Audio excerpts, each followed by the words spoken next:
think all the messengers and, like we sorted that out, right? I mean, in that, I think it's Act 4, Scene 3. You're known as Gloucester serving man, but you're also known as warder, yeah. And then keeper, it's the same as serving man. Well, presumably I'm second York messenger, but also Sir William. That's Act 3, Scene 1, and Act 1, Scene 3. Yeah. It's keeper, and it's also serving man, servant. Yeah, welcome. It's the same person. What did you say about the warders? The warder is the same as serving man, Gloucester. That's the same person. It's the same character. The first warder. And there's a number 1 and there's a number 2. They only have a couple lines. But the keeper is with serving man. I had third serving man and Gloucester. Of Gloucesters. And there's a 1 and there's a 2 and there's a 3. But it's I think it's actually welcome everyone. We are now live on YouTube and recording. And welcome, Ren. Good to see you. There's a number 1 and there's a number 2. They only have a couple. Virginia. It's Paul is introducing Act 3, everybody. Scene 1. Act 3, Scene 1. Okay, Virginia. Hi, Paul's everybody. trying to get started. All right, hi, just want to get started. I'll turn it over to you in just a second, Virginia. Let me just say welcome to the Instant Shakespeare Company reading of the first part of Henry VI. Just a brief reminder for participants that what we do is if you have some background noise, you should mute yourself. Noise going. And when you're in the scene, you have your camera on and your video on, and when you're not in the scene, you turn your camera off and mute your Who has the radio going? Background sound. It's something, I don't know, maybe it's okay. It sounds like it's the YouTube thing. It may even be me. So let me just turn it over to you. It sounds like your feedback. This is, yeah. I don't know where it is. I thought I'd turned it off, but anyways, thank you and welcome. And this is part of our history series that Stephen Brown has put together, which is really exciting, doing all of the histories. And this is Henry VI, Part 1. And here's Virginia Hammer, who's our playmaster for. Hi, everybody. I hope it's not me. Who has that? Sounds like your feedback. This is going to wreck the whole reading. I don't know where it is. I thought I'd turned it off. But anyway, thank you. And it's somebody who's watching it on YouTube at the same time it's on. I thought it was me, but it's not, since it's still going on. Wow. I just put my volume down. And Good. All right, quiet. Somebody has something on along Quiet, with this. please. Could Whoever it is, everybody shut it please, down. one at a time, turn off their sound and find out if that's killing it? Because it's one of you guys who's getting feedback. I'm turning up my sound this second. Maybe it's a participant. Maybe it's not a participant. Maybe it's somebody. Participants have no feedback. I just put my volume down. Bill Grunenberg, I think it's you. It was. I am so sorry. That's it. Okay. I forgot I had that open. I apologize. I'll have it again. Thank you. We have a dog. Okay, we're bark back in here. It's like the chaos of the Virginia. battlefield. Yeah, my fault. Virginia, Power over of to Babel. you. All right. Hi, Tragedy everybody. averted. Welcome. Hi, I'm the playmaster of Henry VI, Part 1. Oh, gosh, my phone just dung. Please, everybody, turn off your phone. I playmastered this in 2007, twice I did, 2 years in a row. And I decided the second time, I said, you know what? I don't like this play anymore. I think it's cartoonish. It's primitive.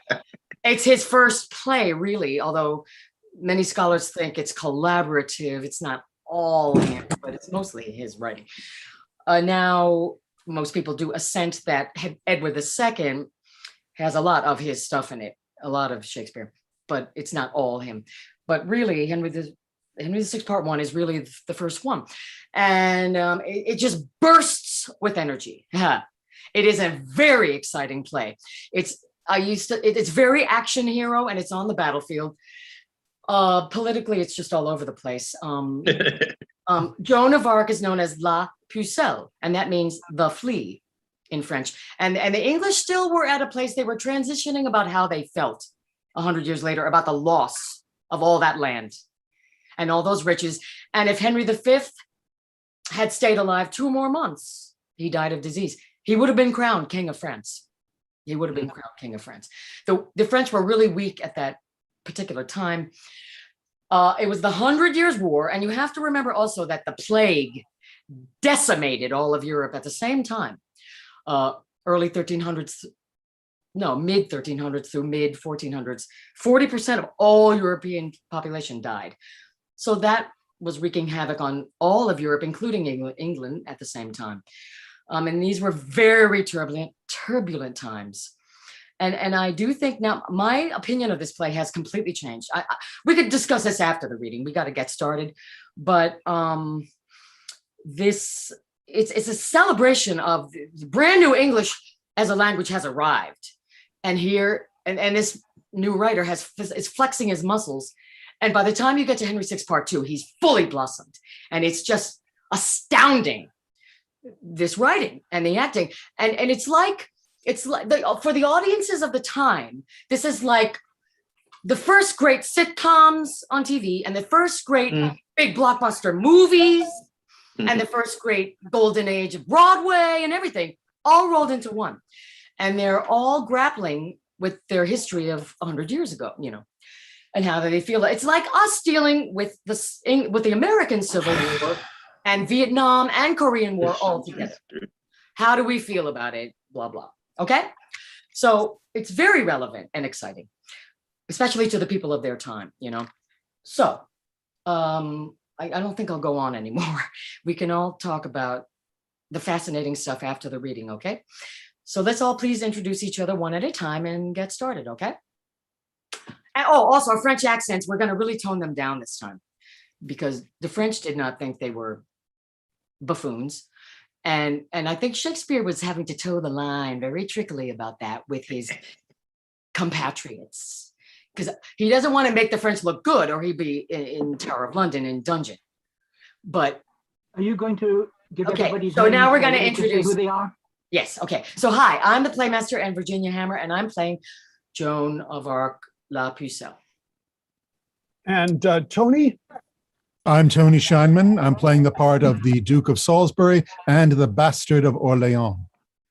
And Angus?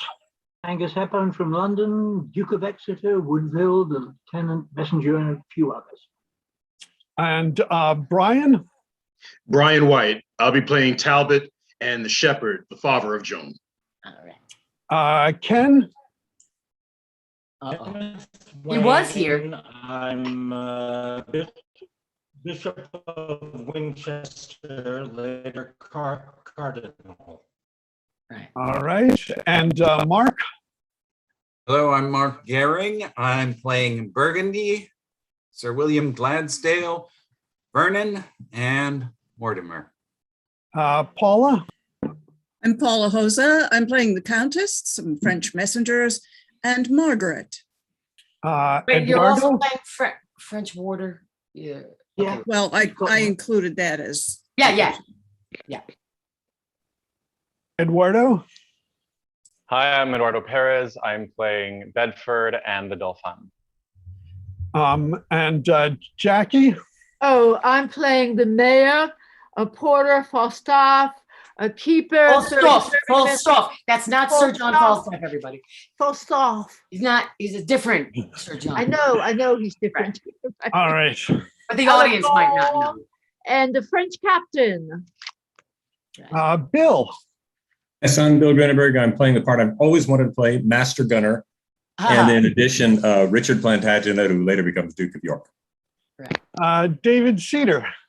Hello, I'm David Cedar. I'm playing Renier, the King of Naples, first Gloucester serving man warder, and the papal legate. Right. David Palmer Brown? Hi, I'm David Palmer Brown, and I'm playing Moric, one of the Tower warders and a messenger. Jesse? You're muted, Jesse. I'm Jesse Aptel.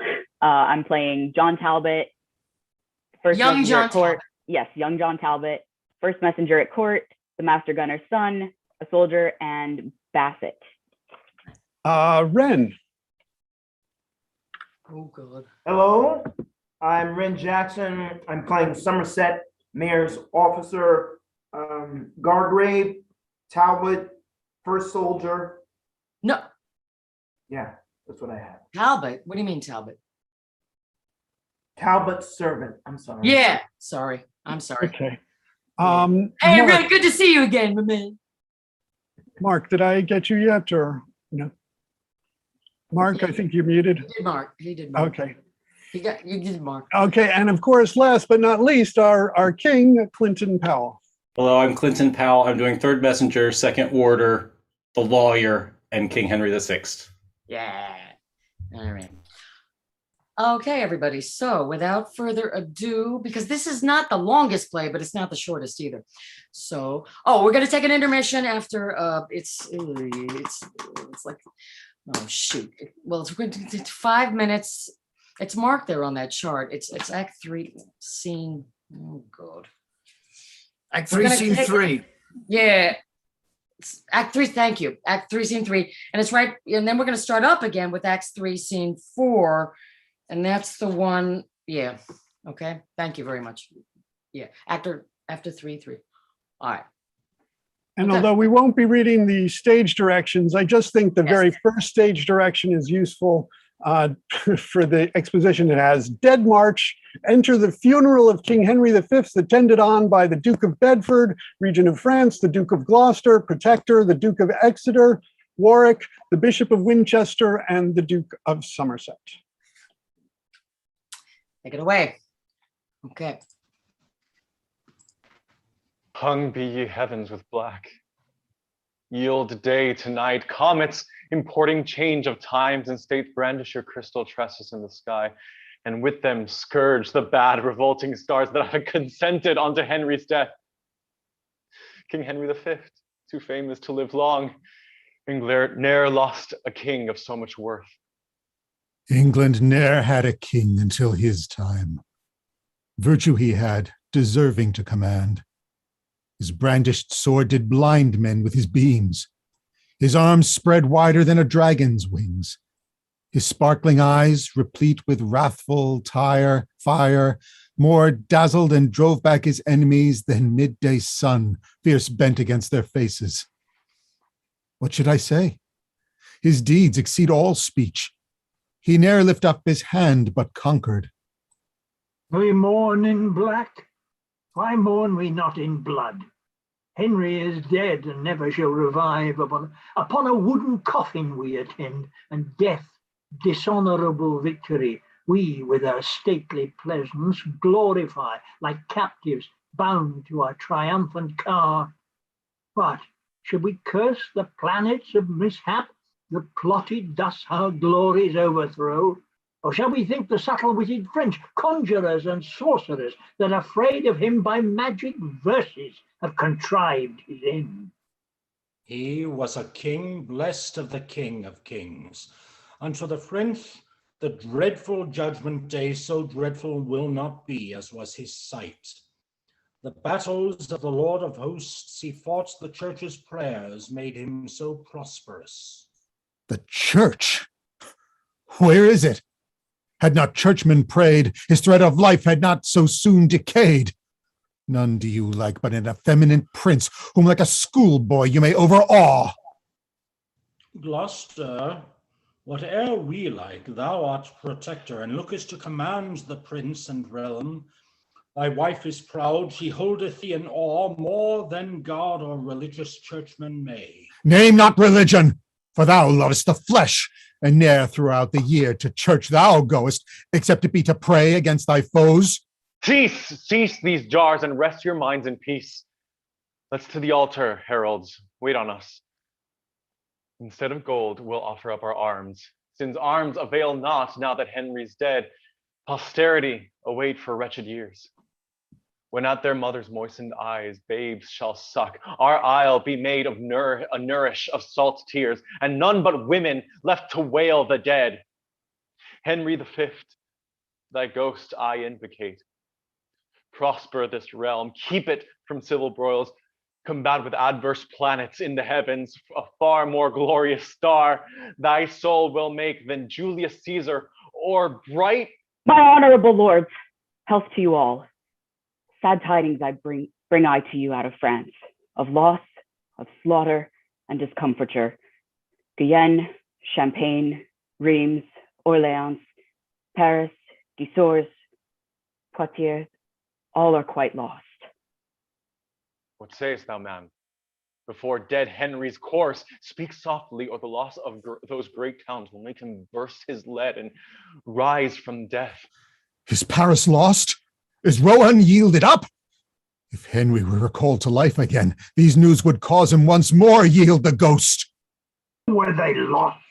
What treachery was used? No treachery, but want of men and money.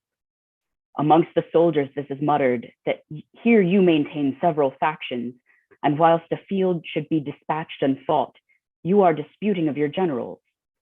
One would have lingering wars with little cost, another would fly swift but wanteth wings, a third thinks without expense at all.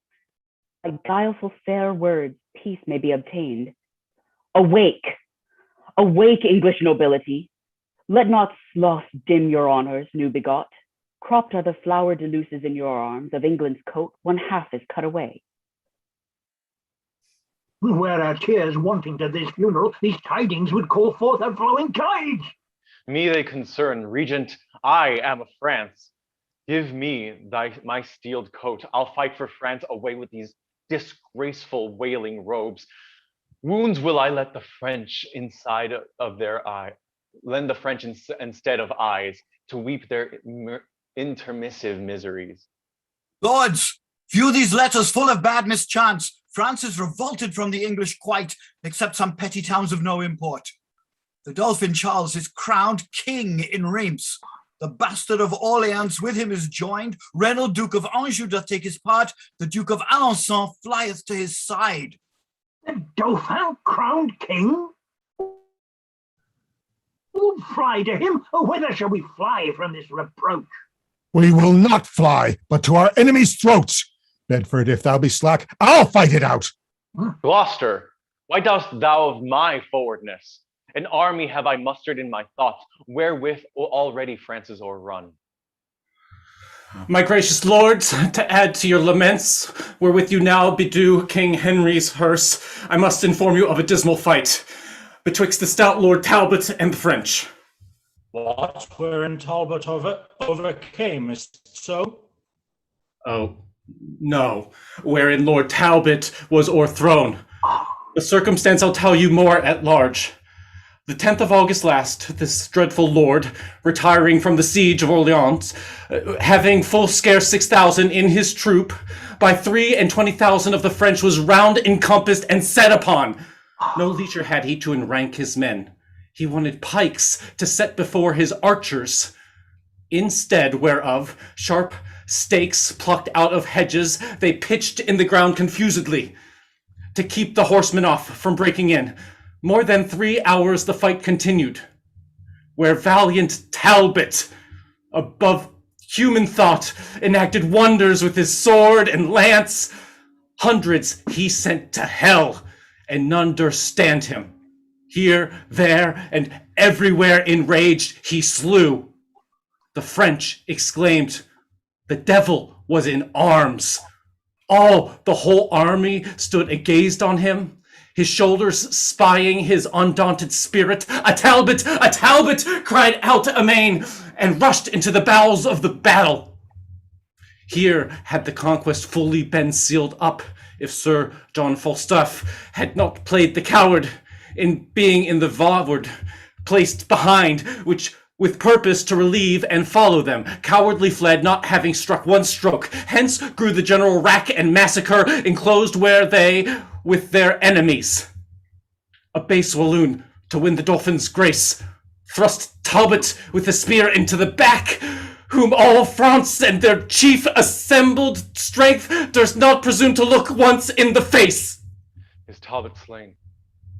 Then I will slay myself for living idly here in pomp and ease, while such a worthy leader, wanting aid unto his dastard foeman, is betrayed. Oh no, he lives, but is took prisoner, and Lord Scales with him, and Lord Hungerford, most of the rest slaughtered. or took likewise. His ransom there is none, but I shall pay. I'll hail the dolphin headlong from his throne. His crown shall be the ransom of my friend. 4 of their lords I'll change for one of ours. Farewell, my masters. To my task will I. Bonfires in France forthwith I am to make. To keep our great St. George's feast withal. 10,000 soldiers with me I shall take, whose bloody deeds shall make all Europe quake. So you had need, for Orleans is besieged. The English army is grown weak and faint. The Earl of Salisbury craveth supply, and hardly keeps his men from mutiny, since they so few watch such a multitude. Remember, lords, your oath to Henry swore, either to quell the Dauphin utterly or bring him in obedience to your yoke. I do remember it, and here take my leave, to go with my preparation. I'll to the tower with all the haste I can to view the artillery and munition, and then will I proclaim young Henry king. To Eltham will I, where the young king is being ordained his special governor. For his safety there I'll best devise. Each hath his place and function to attend. I am left out, for me nothing remains. But long I will not be Jack out of office. The king from Eltham I intend to send, and sit at chief astern of public weal.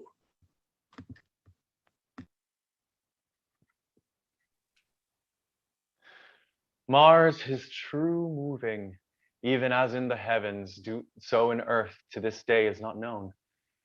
Late did he shine upon the English sides, now we are victors. Upon us he smiles, what towns of any moment but we have. At pleasure here we lie near Orleans. Otherwhiles the famished English, like pale ghost, faintly besiege us 1 hour in a month. They want their porridge and their fat bull beeves. Either they must be dyed like mules and have their provider tied to their mouth, or piteous they will look like drowned mice. Let's raise the siege. Why live we idly here? Talbot is taken, whom we want to fear. Remaineth none but mad-brained Salisbury, and he may well in fretting spend his gall, nor men nor money hath he to make war. Sound alarm, we will rush on them. Now for the honor of the forlorn French, him I give my death that killeth me, when he sees me go back 1 foot or fly.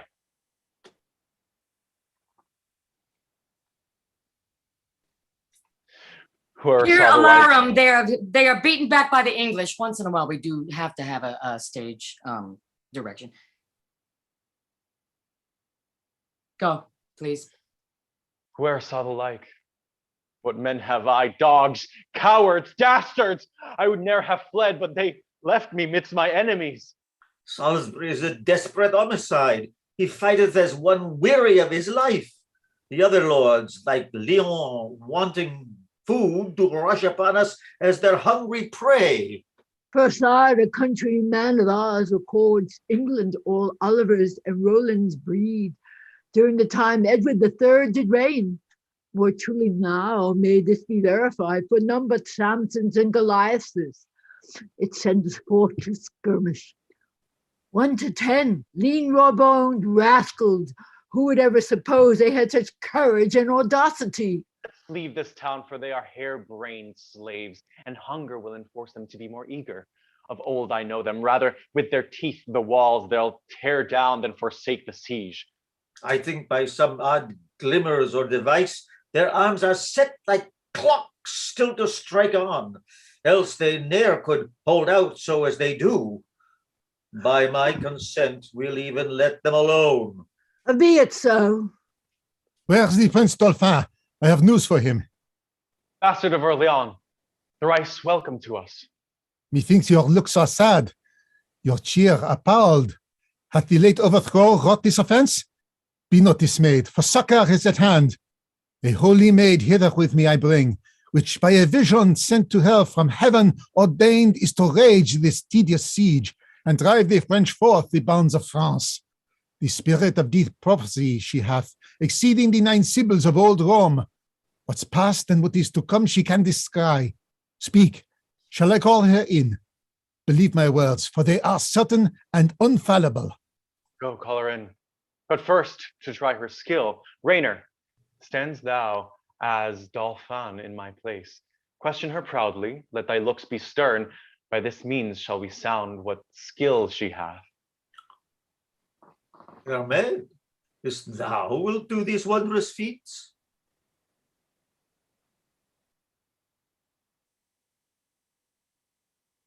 Oh, Rainier, is it thou that thinkest to beguile me? Where is the dolphin? Virginia, you're muted. Oh, now I'm good? Okay, sorry. Okay. Rainier, is it thou that thinks to beguile me? Where is the dolphin? Come from behind. I know thee well, though never seen before. Be not amazed, there's nothing hid from me. In private will I talk with thee apart. Stand back, you lords. Give us leave a while. It takes upon her bravely at first dash. Dolphin, I am by birth a shepherd's daughter. My wit untrained in any kind of art. Heaven and our Lady gracious hath it pleased to shine on my contemptible estate. Lo, whilst I waited on my tender lands, and to sun's parching heat displayed my cheeks, God's mother deigned to appear to me, and in a vision full of majesty, willed me to leave my base vocation and free my country from calamity. Her aid she promised, and assured success in complete glory. Oh,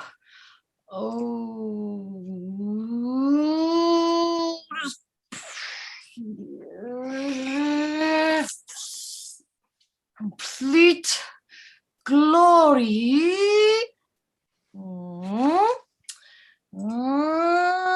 She revealed herself, and whereas I was black and swart before, with those clear rays which she infused on me, that beauty am I blessed with, which you may see. Ask me what question thou canst possible, and I will answer unpremeditated. My courage try by combat, if thou darest, and thou shalt find that I exceed my sex. Resolve on this, thou shalt be fortunate if thou receive me for my warlike mate, for thy warlike mate. Thou hast astonished me with thy high terms. Only this prove I'll of thy valor make. In single combat thou shalt buckle with me, and if thou vanquishest, thy words are true. Otherwise I renounce all confidence. I am prepared. Here is my keen-edged sword, decked with fine fleur-de-luces on each side, the which at Touraine in St. Catherine's churchyard, one of a great deal of old iron, I chose forth. Then come a God's name, I fear no woman. And while I live, I'll ne'er fly from a man.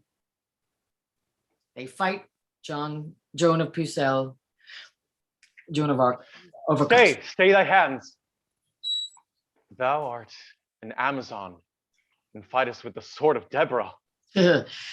Christ's mother helps me, else were I too weak. Where helps thee, 'tis thou that must help me. Impatiently I burn with thy desire. My heart and hands thou hast at once subdued. Excellent Pucelle, if thy name be so, let me thy servant not sovereign be. 'Tis the French Dauphin sueth to thee thus. I must not yield to any rites of love, for my profession's sacred from above. When I have chased all thy foes from hence, then will I think upon a recompense. Meantime, look gracious on thy prostrate thrall. My lord, methinks, is very long in talk. Oh, doubtless he shrives his woman to her smock, else ne'er could he so long protract his speech. Shall we disturb him, since he keeps no mean? Oh, he may mean more than we poor men do know. These women are shrewd tempters with their tongues. My lord, where are you? What devise you on? Shall we give o'er Orleans or no? How I know, I say, distrustful recreants. Fight till the last gasp. I'll be your guard. What she says, I'll confirm. We'll fight it out. Assigned am I to be the English scourge. This night, the siege assuredly I'll raise. Expect St. Martin's summer halcyon days, since I have entered into these wars. Glory is like a circle in the water, which never ceases to enlarge itself, till by broad spreading it dispersed you not. With Henry's death, the English circle ends. Dispersed are the glories it included. Now am I like that proud, insulting ship which Caesar and his fortune bear at once. Was Mahomet inspired with a dove? Thou with an eagle art inspired then. Helen, the mother of great Constantine, nor yet Saint Philip's daughters were like thee. Bright star of Venus fallen down on the earth. How may I reverently worship thee enough? Oh, leave off delays and let us raise the siege. Woman, do what thou canst to save our honors. Drive them from Orleans and be immortalized. Presently we'll try. Come, let's away about it. No prophet will I trust if she prove false. I am come to survey the tower this day. Since Henry's death, I fear there is conveyance. Where be these warders that they wait not here? Open the gates! 'Tis Gloucester that calls. Who's there that knocks so imperiously? It is the noble Duke of Gloucester. Where he be, you may not be let in. The Lord protect him, so we answer him. We do no otherwise than we are willed. Who willed you? Or whose will stands but mine? There's none protector of the realm but I. Break up the gates, I'll be your warranties. Shall I be flouted thus by dunghill grooms? Gloucester's men rush at the tower gates. What noise is this? What traitors have we here? Lieutenant, is it you whose voice I hear? Open the gates. Here's Gloucester that would enter. Have patience, noble Duke, I may not open. The Cardinal of Winchester forbids. From him I have expressed commandment that thou nor none of thine shall be let in. Faint-hearted Woodville, prizest him for me? Arrogant Winchester, that haughty prelate whom Henry our late sovereign ne'er could brook. Thou art no friend to God or to the king. Open the gates, or I'll shut thee out shortly. Open the gates under the Lord Protector, or we'll burst them open. If that you come not quickly. How now, ambitious on fire? What means this? Piled priest, dost thou command me to be shut out? I do, thou most usurping protector, and not protector of the king or realm. Stand back, thou manifest conspirator, thou that contrivest to murder our dead lord, thou that givest whores indulgences to sin. I'll canvass thee in thy broad cardinal's hat if thou proceed in this thy insolence. Nay, stand thou back, I will not budge a foot. This be Damascus, be thou cursed Cain, to slay thy brother Abel if thou wilt. I will not slay thee, but I'll drive thee back. Thy scarlet robes as child's bearing cloth I'll use to carry thee out of this place. Do what thou darest, I beard thee to thy face. What? Am I dead and bearded to my face? Draw men, for all this privileged place. Blue coats to tawny coats. Priest, beware your beard. I mean to tug it and to cuff you soundly. Under my feet I stamp thy cardinal's hat, in spite of pope or dignities of church.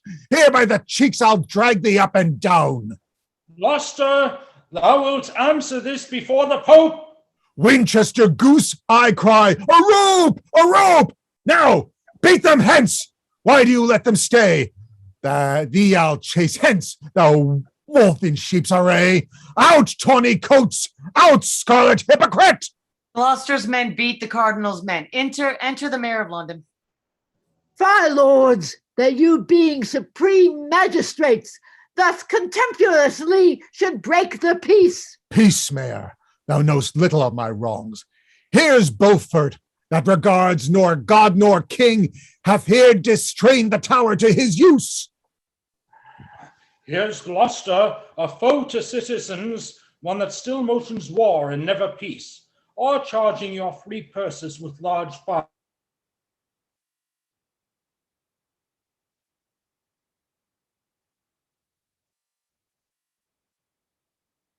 Somebody went dead. I will not answer thee with words, but blows. Not rest for me in this tumultuous strife, but to make open proclamation. Come, officer, as loud as e'er thou canst cry. That's no you. officer. All right.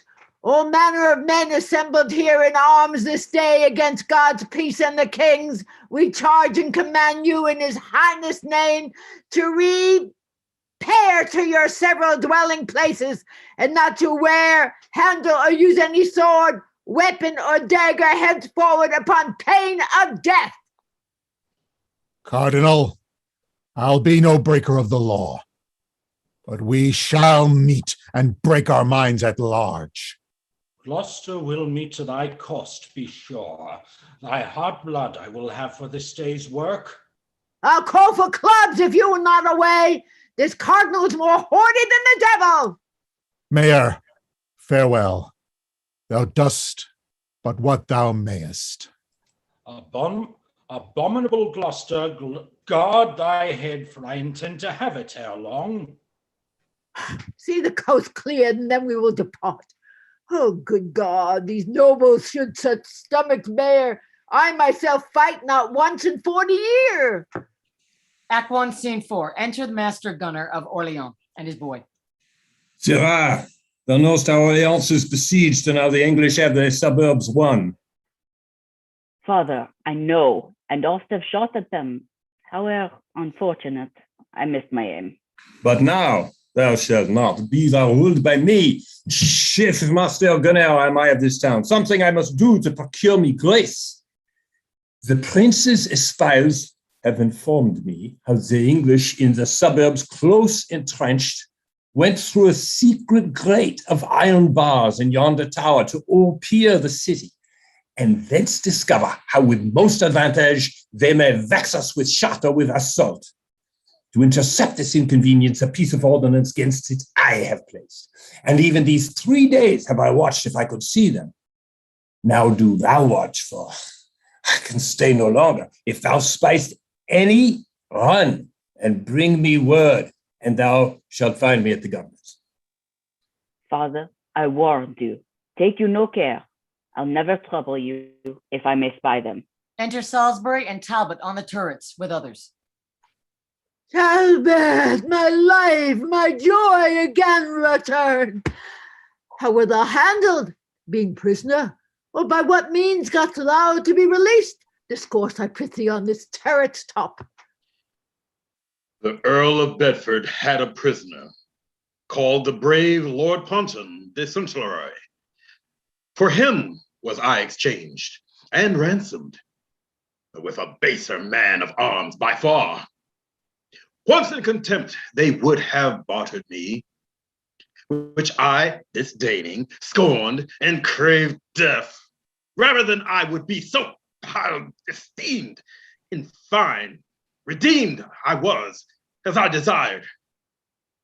Oh, but the treacherous Falstaff wounds my heart, whom with my bare fists I would execute, if I now had him brought into my power. Oh, yet tellest thou not how thou wert entertained? With scoffs and scorns and contemptuous taunts. In open marketplace, they made me to be a public spectacle to all. Here, said they, is the terror of the French, the scarecrow that affrights our children so. Then broke I from the officers that led me, and with my nails dig stones out of the ground to hurl at the beholders of my shame. My grisly countenance made others fly. None dares come near for fear of sudden death. In iron walls they deem me not secure. So great fear of my name amongst them were spread, that they suppose I could bend bars of steel and spurn in pieces posts of adamant. Wherefore a guard of chosen shot I had, that walked about me every minute while. And if I did stir of my bed, ready they were to shoot me to the heart. I grieve to hear what torments you endured, but we will be revenged sufficiently. Now it is supper time in Orleans. Here through this grate, I count each one and view the Frenchmen, how they fortify. Let us look in, the sight will much delight thee. Sir Thomas Gargarve and Sir William Glansdale, let me have your express opinions. Where is best place to make our battery next? I think at the north gate, for there stands lords. Mark, you're muted.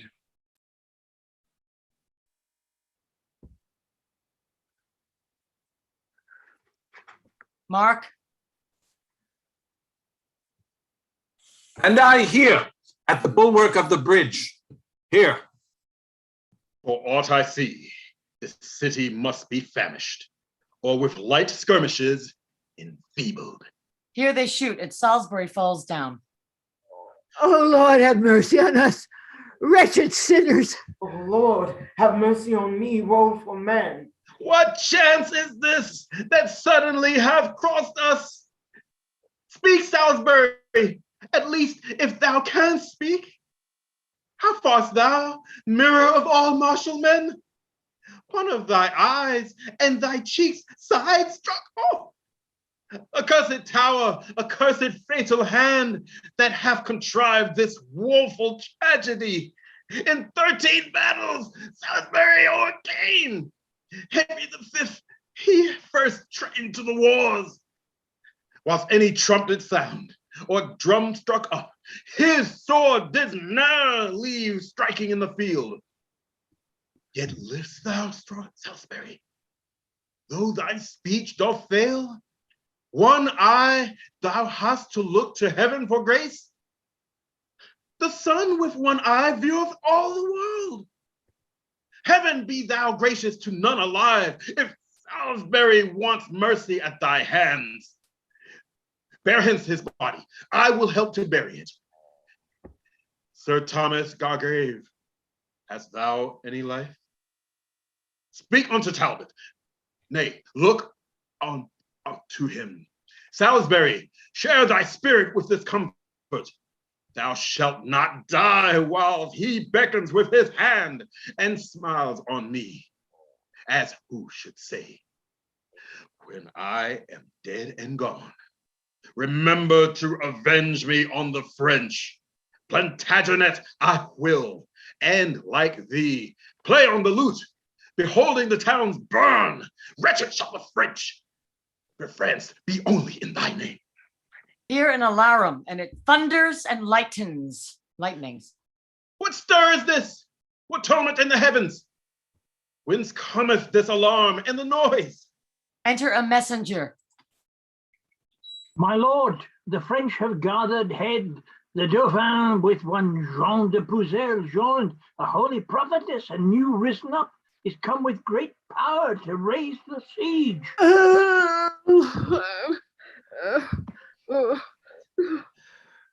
Hear, how dying Salisbury doth groan. It irks his heart, he cannot be revenged.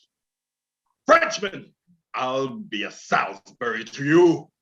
Puzel or Pucelle, dolphin or dogfish, your hearts I'll stamp out with my horse's heels and make a quagmire of your mingled brains. Convey me, Salisbury, into his tent, and then we'll try what these dastard Frenchmen dare. Alarum, exeunt. Act 1, Scene 5. Here an alarum again. Talbot pursues the Dauphin and drives him. Then enter Jean de Pucelle, driving Englishmen before her. Then enter Talbot. Where is my strength, my valor, and my force? Our English Troops retire. I cannot stay them. A woman clad in armor chaseth them. Here she comes. I'll have a bout with thee. Devil or devil's dam, I'll conjure thee. Blood will I draw on thee. Thou art a witch. And straightway give thy soul to him thou servest. Come, come. 'Tis only I must disgrace thee. Heavens, can you suffer hell so to prevail? My breast I'll burst with straining of my courage, and from my shoulders crack my arms asunder.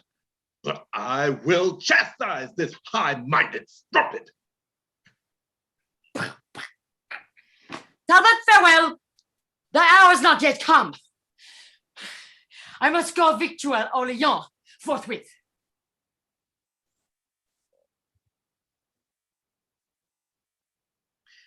Oh. Or take me if thou canst. I scorn thy strength. Go, go, cheer up thy hungry, starved men. Help Starsbury No, to sir. make his just. Yeah. My bad, sorry. That was me. Okay.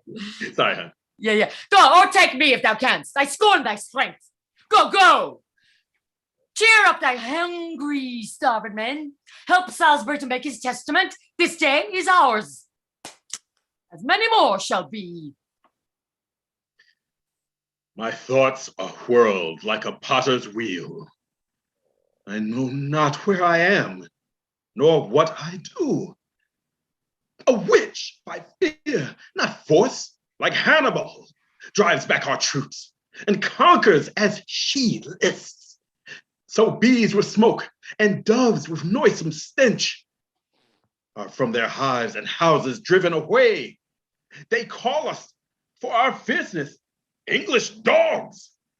Now, like to whelps, we crying run away. A short alarum. Oh, sorry.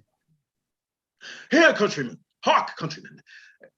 Ever renew the fight or tear the lions out of England's coat? Renounce your soul, give sheeps in lions' stead. Sheep run not half so treacherous from the wolf, or horse or oxen from the leopard, as you fly from your oft-subdued slaves. Alarum. Here, another skirmish. It will not be. Retire into your trenches. You all consented unto Salisbury's death, for none would strike a stroke in his revenge. Purcell is entered into Orleans in spite of us, or aught that we could do. Oh, would I would die with Salisbury. The shame hereof will make me hide my head. Exit Talbot. Alarum, retreat, flourish. Act 1, Scene 6. Enter on the walls. Okay, all the French. Advance our waving colors on the walls! Rescue! Is Orleans from the English! Thus Jean de Buzel hath performed her word. Divinest creature, Astrea's daughter, how shall I honor thee for this success? Thy promises are like Adonis gardens that one day bloomed and fruitful were the next. France triumph in thy glorious prophetess, recovered is the town of Orleans. More blessed hap did ne'er befall our state. Renier. David Cedar.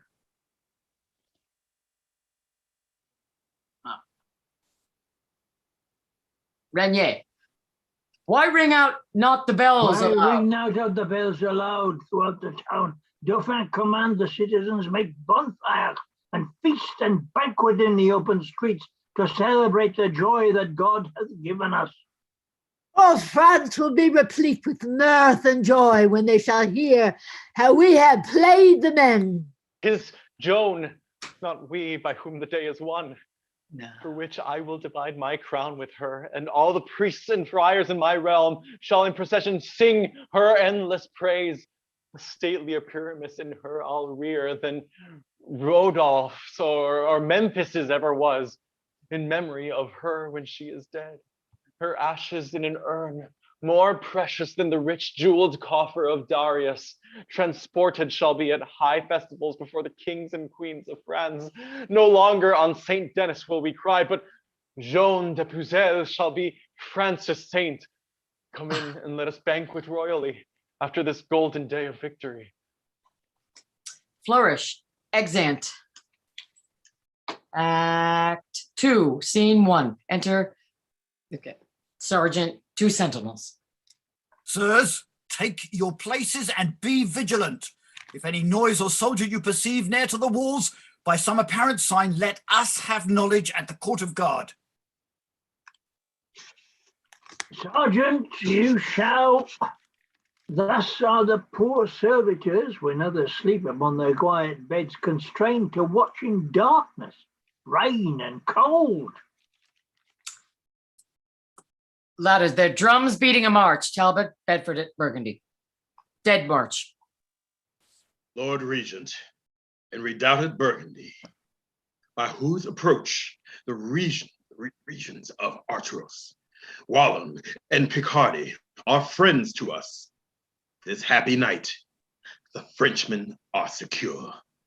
Having all day caroused and banqueted, embrace we then this opportunity, as fitting best to quittance their deceit, contrived by art and baleful sorcery. Coward of France, how much he wrongs his fame, despairing of his own army's fortitude, to join with witches and the help of hell. Traitors have never other company. But what's that Puzel whom they term so pure? A maid, they say. A maid, and be so martial?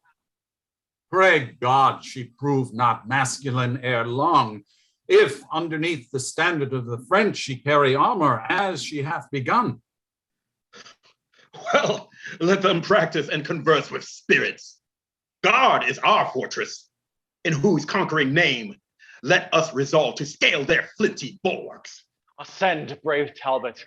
We will follow thee. Not altogether.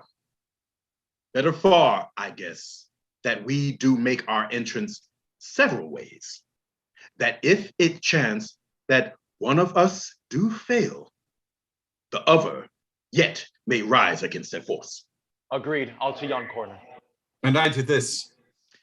And here will Talbot mount, or make his grave. Now, Salisbury, for thee and for the right of English Henry, shall this night appear how much in duty I am bound to both. Arm, arm! From the enemy, both make assault. No, my lord, we're all already so. The French leap on the walls in their shirts. Enter several from different places, Bastard, Alençon, Renier, half ready and half unready. What? All unready so. Unready? I am glad that we escaped so well. Renier, speak.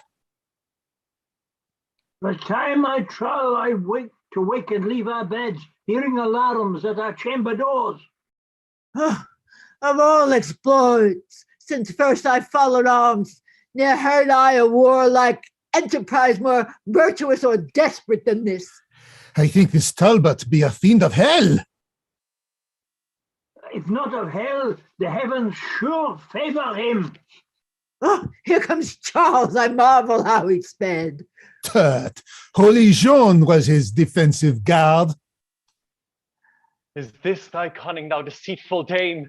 Didst thou at first to flatter us withal, make us partakers of a little game, that now our loss might be 10 times so much? Wherefore is Charles impatient with his friend? At all times will you have my power alike? Sleeping or waking, must I still prevail? Or will you blame and lay the fault on me? Improvident soldiers, had your watch been good, this sudden mischief never could have fallen. Duke of Alençon, this was your default.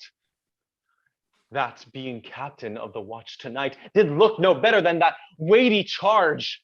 Had all your quarters been as safely kept as that wherefore I had the government, we had not been thus shamefully surprised. Mine was secure.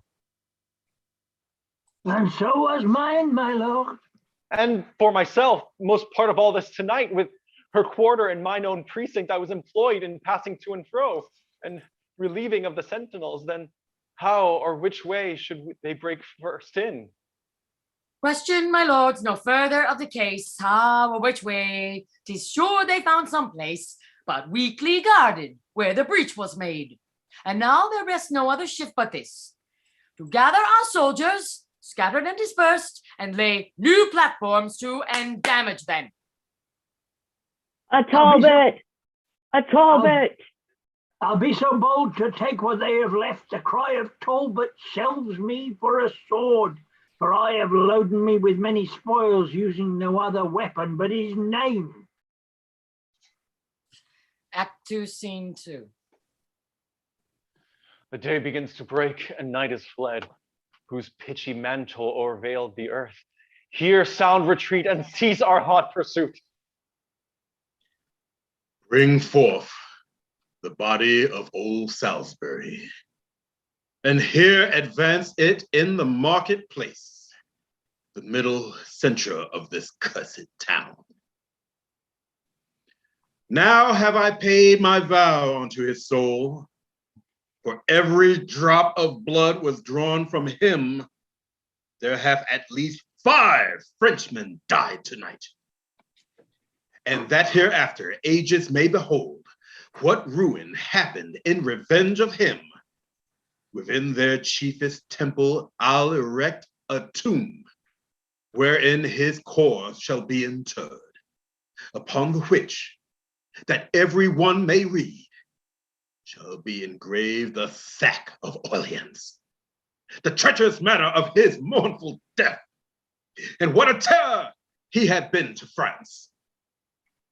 But lords, in all our bloody massacre, I muse we met not with the Dauphin's grace, his new-come champion, virtuous Joan of Arc, nor any of his false confederates.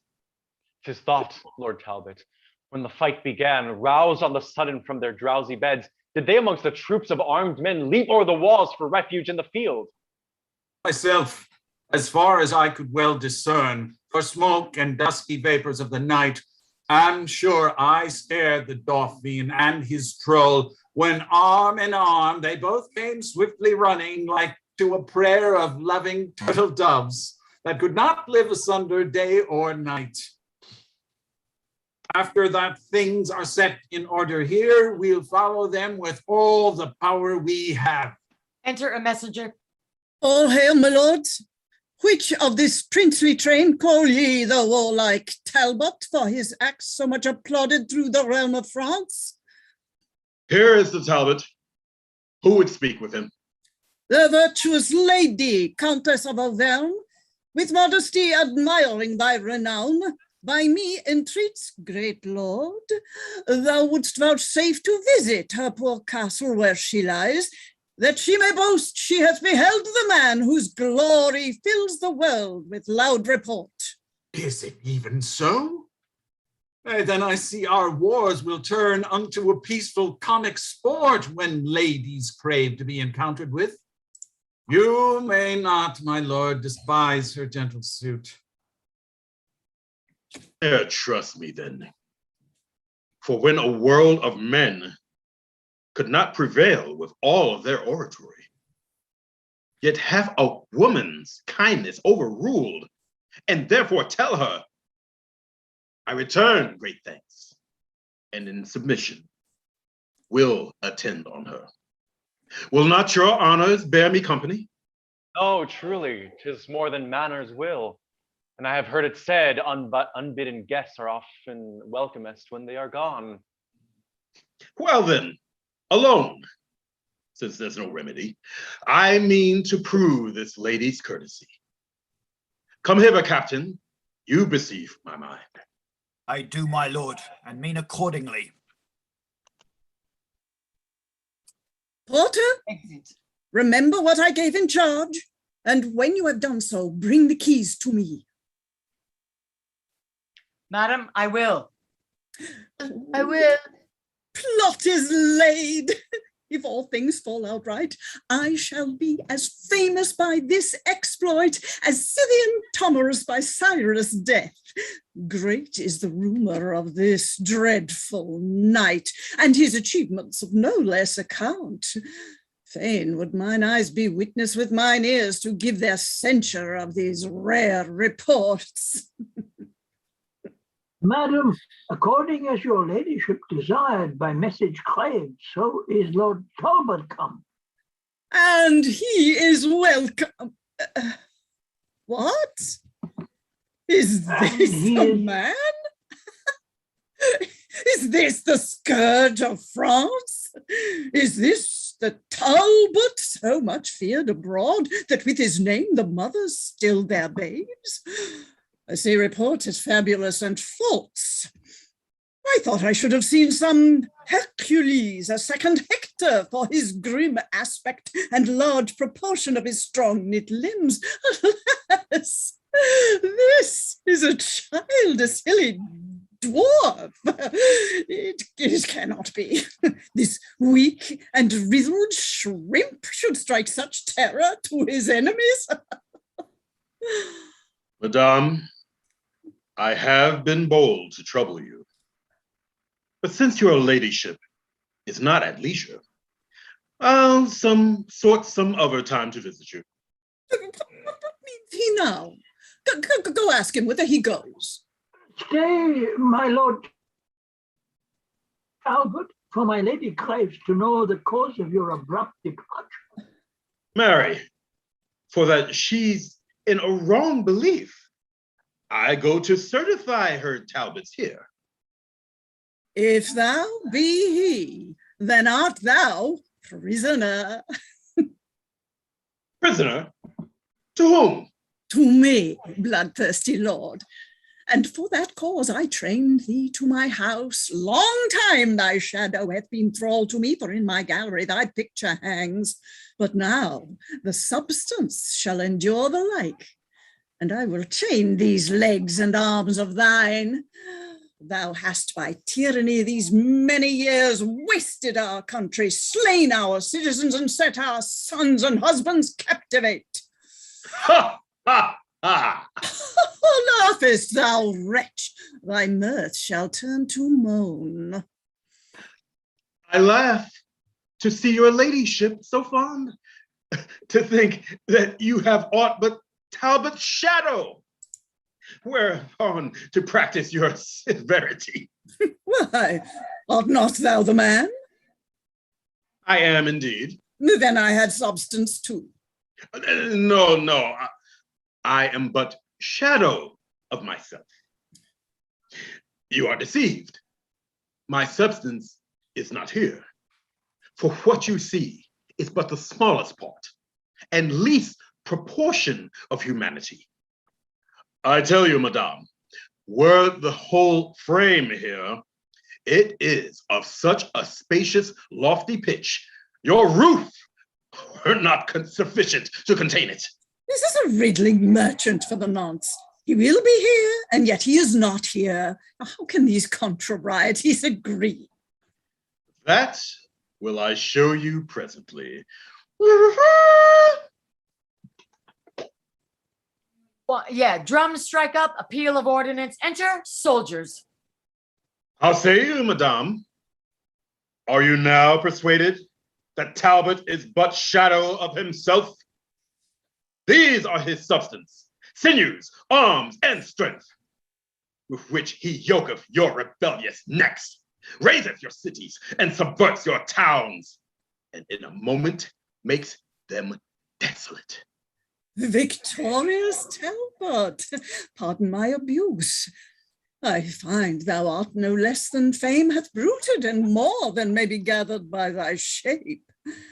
Let my Presumption not provoke thy wrath, for I am sorry that with reverence I did not entertain thee as thou art. Be not dismayed, fair lady, nor misconstrue the mind of Talbot, as you did mistake the outward composition of his body. What you have done hath not offended me, nor other satisfaction do I crave, but only with your patience, that we may taste your wine and see what case you have. For soldiers' stomachs always serve them well. Oh, with all my heart, and think me honored to feast so great a warrior in my house. Exeunt. Act 2, Scene 4. Enter Richard Plantagenet, Warwick, okay, yes. Great lords, gentlemen, what means this silence? Dare no man answer in a case of truth? Within the temple, Lord, we were too loud. The garden here is more convenient. And say at once if I maintained the truth, or else was wrangling Somerset in the error. Faith, I have been a truant in the law, and never yet could frame my will to it, and therefore frame the law unto my will. Judge you, my lord of Warwick, then between us. Between two hawks, which flies the higher pitch? Between two dogs, which hath the deeper mouth? Between two blades, which bears the better temper? Between two horses, which doth bear him best? Between two girls, which has the merriest eye? I have perhaps some shallow spirit of judgment, but in these nice sharp quillets of the law, good faith, I am no wiser than a daw. Tut, here is a mannerly forbearance. The truth appears so naked on my side that any purblind eye may find it out. And on my side, it is so well apparelled, so clear, so shining, and so evident that it will glimmer through a blind man's eye. Since you are tongue-tied and so loath to speak, in dumb significance proclaim your thoughts. Let him that is a true-born gentleman and stands upon the honor of his birth, if he suppose that I have pleaded truth, from off this briar pluck a white rose with me. Let him that is no coward, nor no flatterer, but dare maintain the party of the truth, pluck a red rose from off this thorn with me. I love no colors, and without all color of base insinuating flattery, I pluck this white rose with Plantagenet. I pluck this red rose with young Somerset, and say withal, I think he held the right. Stay, lords and gentlemen, and pluck no more till you conclude that he upon whose side the fewest roses are cropped from the tree shall yield the other in the right opinion. Good Master Vernon, it is well objected. If I have fewest, I subscribe in silence. And I. Then for the truth and plainness of the case, I pluck this pale and maiden blossom here, giving my verdict on the white rose side. Prick not your finger as you pluck it off, lest bleeding you do paint the white rose red and fall on my side, so against your will. If I, my lord, for my opinion bleed, opinion shall be surgeon to my hurt and keep me on the side where still I am. Well, come on. Who else? Unless my study and my books be false, the argument you held was wrong in you, in sign whereof I pluck a white rose too. Now, Somerset, where is your argument? Here in my scabbard, meditating, that shall dye your white rose in a bloody red. Meantime, your cheeks do counterfeit our roses, for pale they look with fear, as witnessing the truth on our side. No, Plantagenet, 'tis not for fear, but anger, that thy cheeks blush for pure shame to counterfeit our roses. And yet thy tongue will not confess thy error. Hath not thy rose a canker, Somerset? Hath not thy rose a thorn, Plantagenet? Aye, sharp and piercing to maintain his truth, while thy consuming canker eats his falsehood. Well, I'll find friends to wear my bleeding roses that shall maintain what I have said is true, where false Plantagenet dare not be seen. Now by this maiden blossom in my hand, I scorn thee and thy fashion, peevish boy. Turn not thy scorns this way, Plantagenet. This way, Plantagenet. Proud Poole, I will, and scorn both him and thee. I'll turn my part thereof into thy throat. Away, away, good William de la Poole, we grace the yeoman by conversing with him. Now, by the gods, will thou wrong him, Somerset? His grandfather was Lionel, Duke of Clarence, third son to the third Edward, King of England, spring crestless yeoman from so deep a root. He bears him on the place's privilege, or durst not for his craven heart say thus. By him that made me, I'll maintain my words on any plot of ground in Christendom. Was not my father, Richard, Earl of Cambridge, for treason executed in our late king's days? And by his treason stands not thou attainted, corrupted, and exempt from ancient gentry? His trespass yet lives guilty in thy blood. Until thou be restored, thou art a yeoman. My father was attached, not attainted, condemned to die for treason, but no traitor. And that I'll prove on better men than Somerset, were growing time once ripened to my will. For your partaker Poole, and you yourself, I'll note you in my book of memory, to scourge you for this apprehension. Look to it well, and say you are well warned. Ah, thou shalt find us ready for thee still, and know us by these colors for thy foes. For these, my friends, in spite of thee, shall wear. And by my soul, this pale and angry rose is cognizance of my blood-drinking hate will I forever, and my faction wear, until I wither it with me to my grave, or flourish to the height of my degree.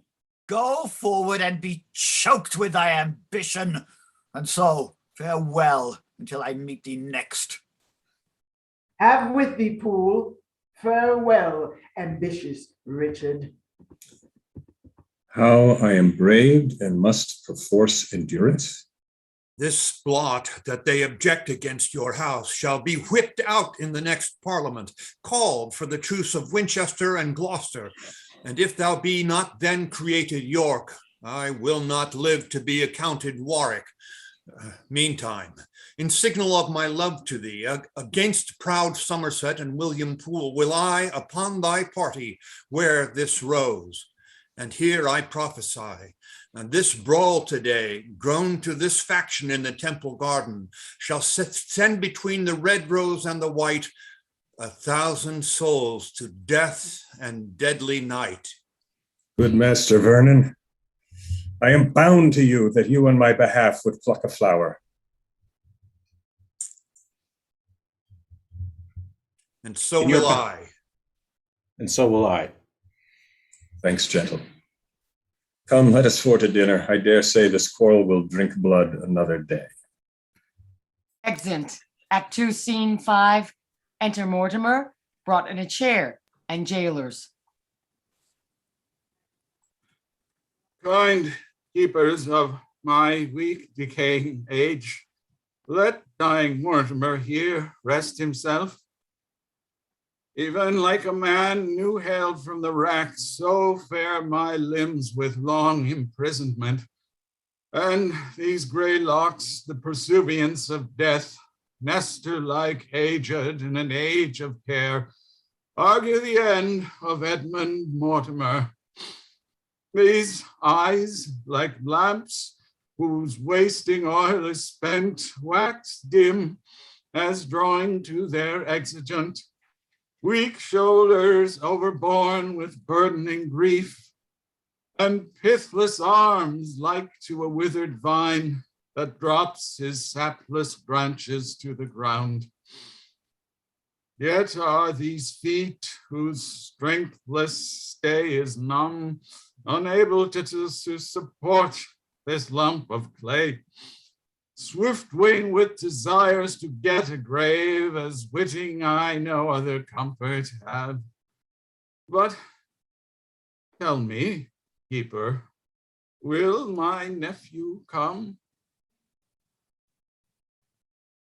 Richard Plantagenet, my lord, will come. We sent him to the temple unto his chamber, and answer was returned that he will come. Enough, my soul shall then be satisfied. Poor gentleman, his wrong doth equal mine. Since Henry Monmouth first began to reign, before whose glory I was great in arms, this loathsome sequestration have I had, and ever since then hath Richard been obscured, deprived of honor and inheritance.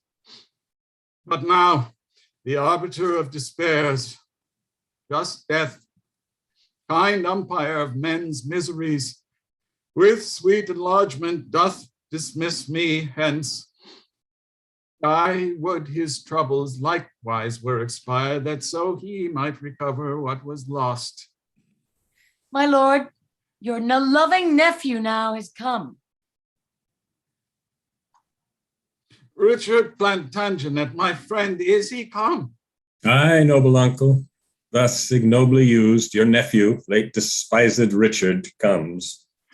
Direct mine arms, I may embrace his neck, and in his bosom spend my latter gasp.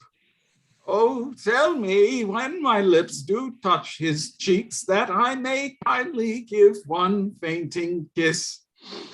And now declare, sweet stem from York's great stock, why didst thou say of late thou wert despised? First, lean thine aged back against mine arm, and in that ease I'll tell thee my disease. This day, in argument upon a case, some words there grew twixt Somerset and me, among which terms he used his lavish tongue and did upbraid me with my father's death, which obloquy set bars before my tongue, else with the like I had requited him. Therefore, good uncle, for my father's sake, in honor of a true Plantagenet, and for alliance sake, declare the cause my father, Earl of Cambridge, lost his head.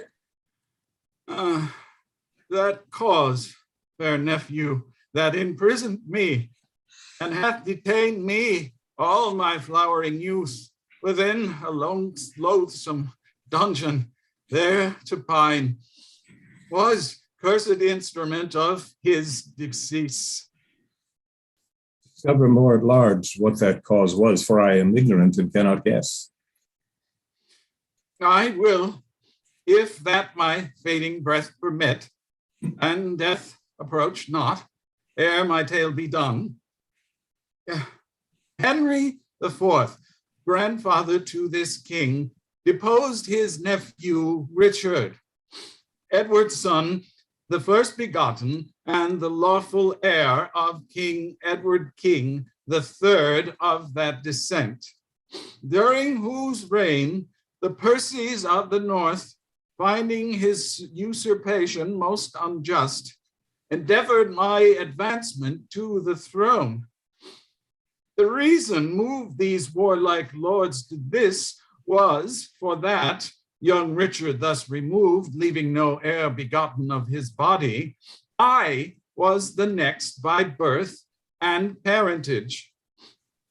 For my mother, I derived am from Lionel, Duke of Clarence, third son to King Edward III, whereas he, from John of Gaunt, doth bring his pedigree, being but fourth of that heroic line. But, mark, as in this haughty great attempt they labored to plant the rightful heir, I lost my liberty and they their lives.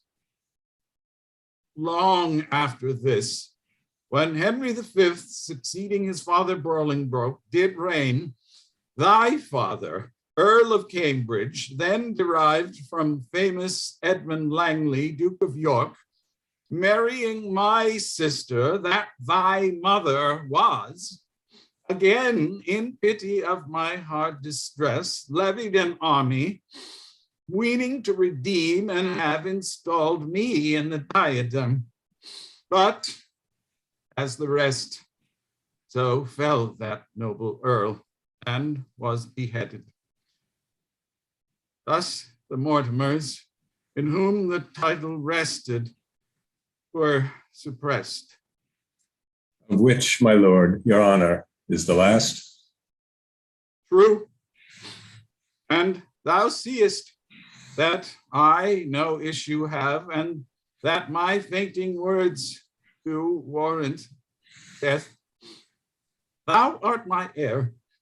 The rest I wish thee gather, but yet be wary in thy studious care. Thy grave admonishments prevail with me, but yet methinks my father's execution is nothing less than bloody tyranny. With silence, nephew, be thou politic. Strong fixed is the house of Lancaster, and like a mountain, not to be removed.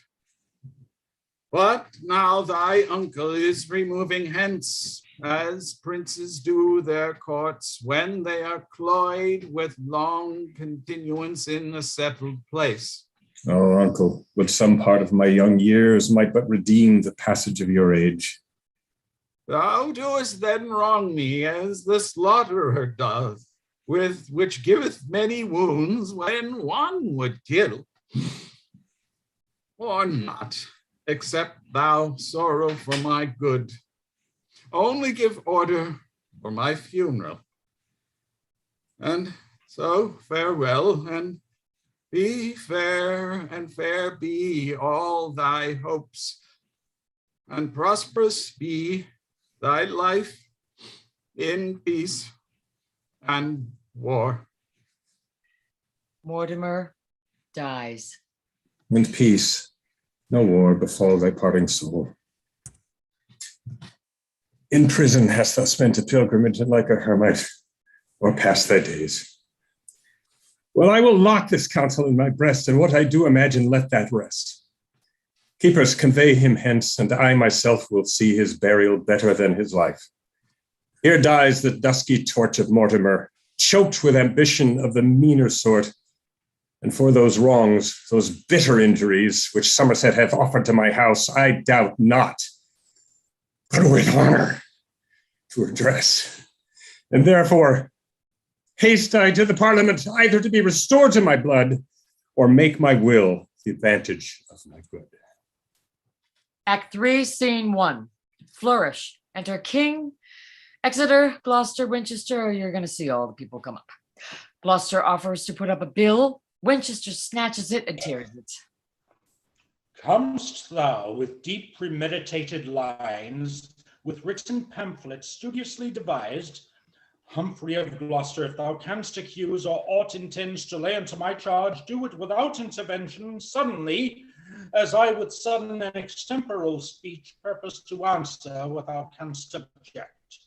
Presumptuous priest, this place commands my patience, or thou shouldst find thou hast dishonored me.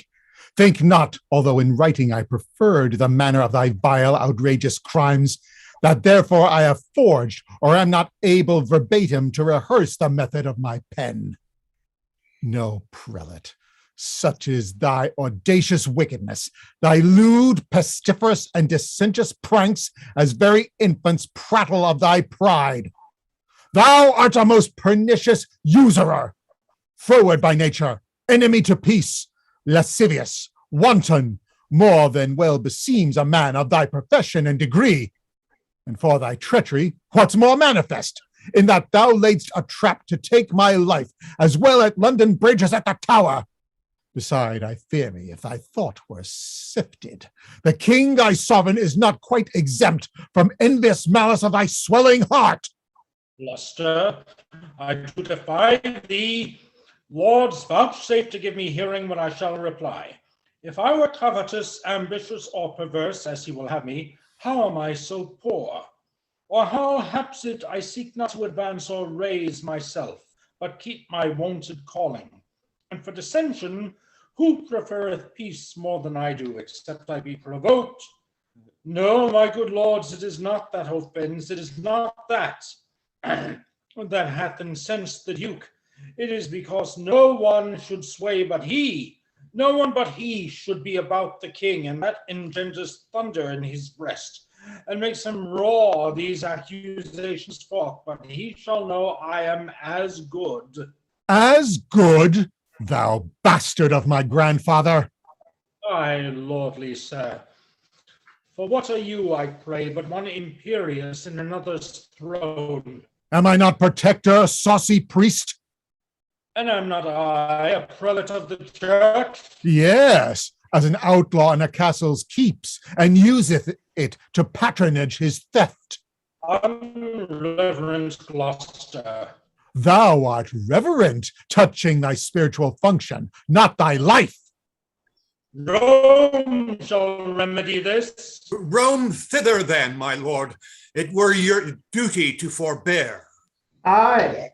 See the bishop, oh, be not overborne. Methinks my lord should be religious and know the office that belongs to such. Methinks his lordship should be humbler. It fitteth not a prelate to be so plead. Yes, when his holy state is touched so near. State holy or unhallowed, what of that? Is not his grace protector to the king?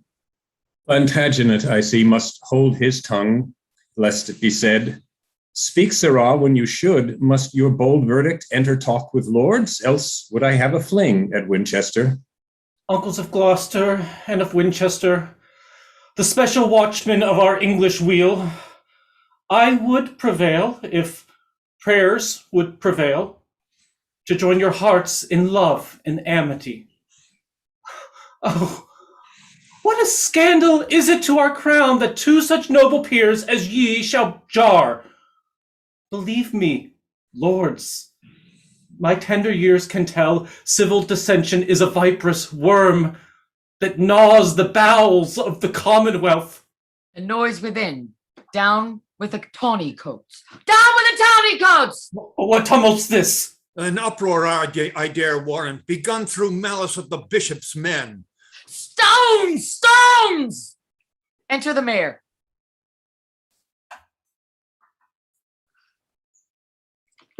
Oh, my good lords and virtuous Henry, pity the city of London. What page am I on? What page am 60, I on? the very top of page 60.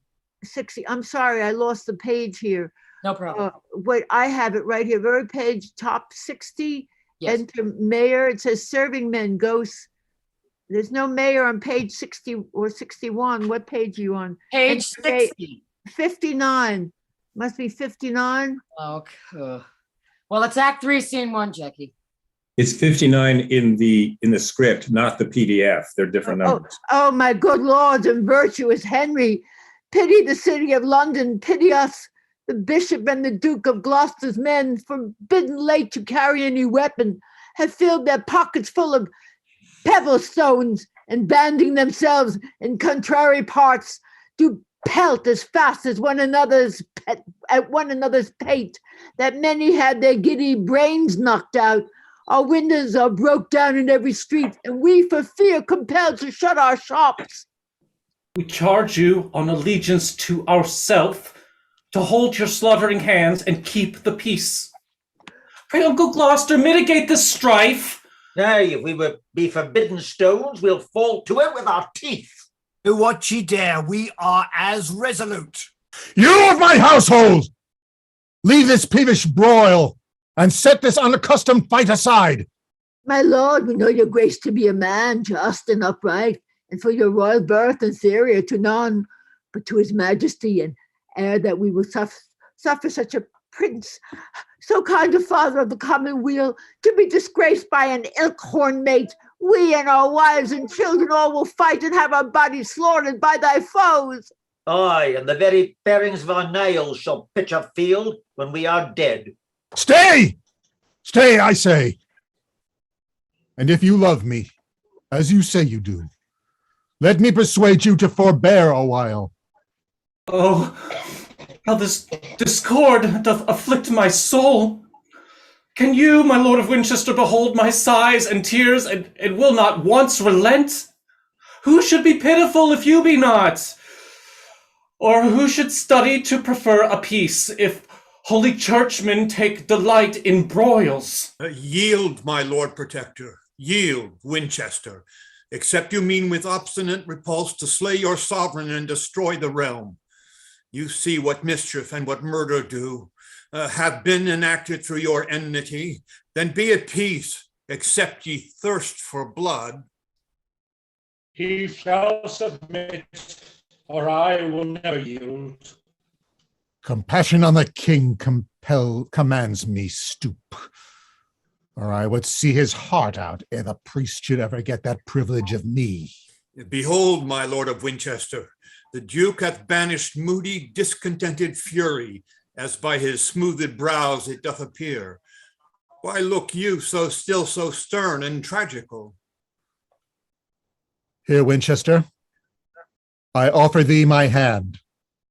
My Uncle Beaufort, I have heard you preach that malice was a great and grievous sin. And will not you maintain the thing you teach, but prove a chief offender in the same? Sweet king, the bishop hath a kindly gird. For shame, my lord of Winchester, relent. What, shall a child instruct you what to do?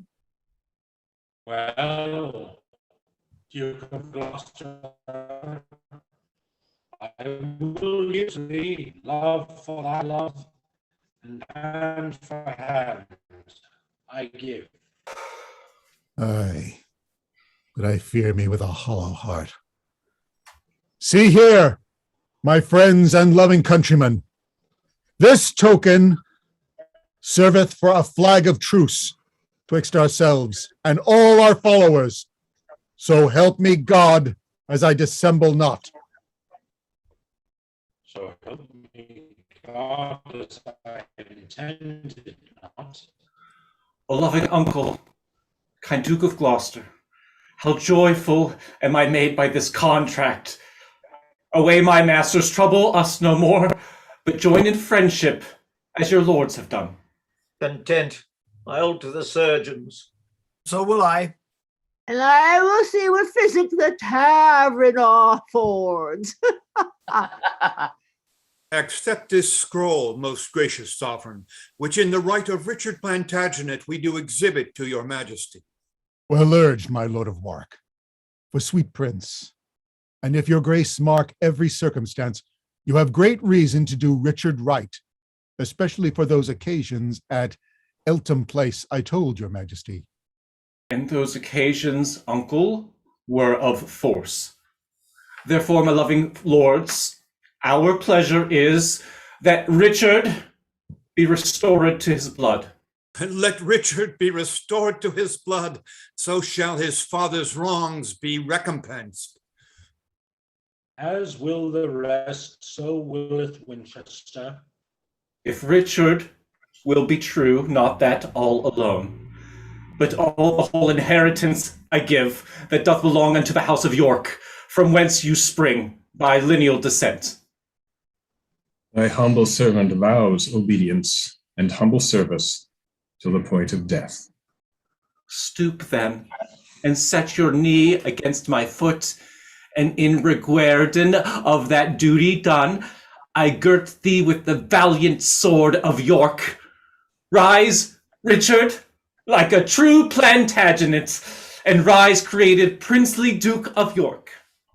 And so thrive, Richard, as thy foes may fall, and as my duty springs, so perish they that grudge one thought against your majesty. Welcome, High Prince, the mighty Duke of York. Perish, base prince, ignoble Duke of York. Now will it best avail your majesty to cross the seas and to be crowned in France. The presence of a king engenders love amongst his subjects and his loyal friends, as it disanimates his enemies. When Gloucester says the word, King Henry goes. for friendly counsel cuts off many foes. Your ships already are in readiness. Aye. We may march in England or in France, not seeing what is likely to ensue. This late dissension grown between the pricks, the peers,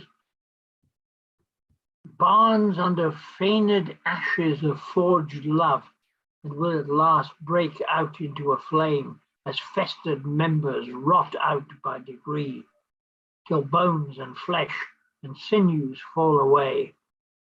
So will this base and envious discord breed, and now I fear that fatal prophecy, which in the time of Henry named the fifth, was in the mouth of every sucking babe, that Henry born at Monmouth should win all, and Henry born at Windsor loseth all, which is so plain that Exeter doth wish his days may finish that hapless time. Act 3, Scene 2. These are the city gates, the gates of Rouen, through which our policy must make a breach. Take heed, be wary how you place your words. Talk like the vulgar set of market men that come to gather money for their corn. If we have entrance, as I hope we shall, and that we find the slothful watchman weak, I'll by a sign give notice to our friends that Charles the Dauphin may encounter them.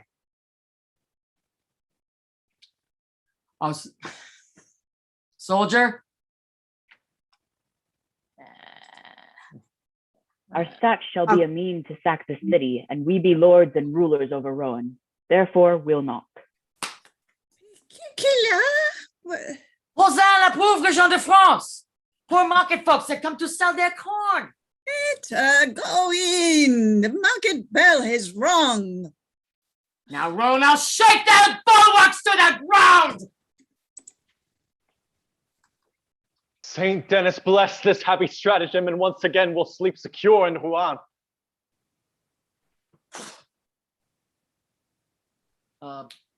Bastard, that is who's playing Bastard again now? Tony. Here entered Pucelle and her practisance. Now she is there. How will she specific? Here is the best and safest passage in.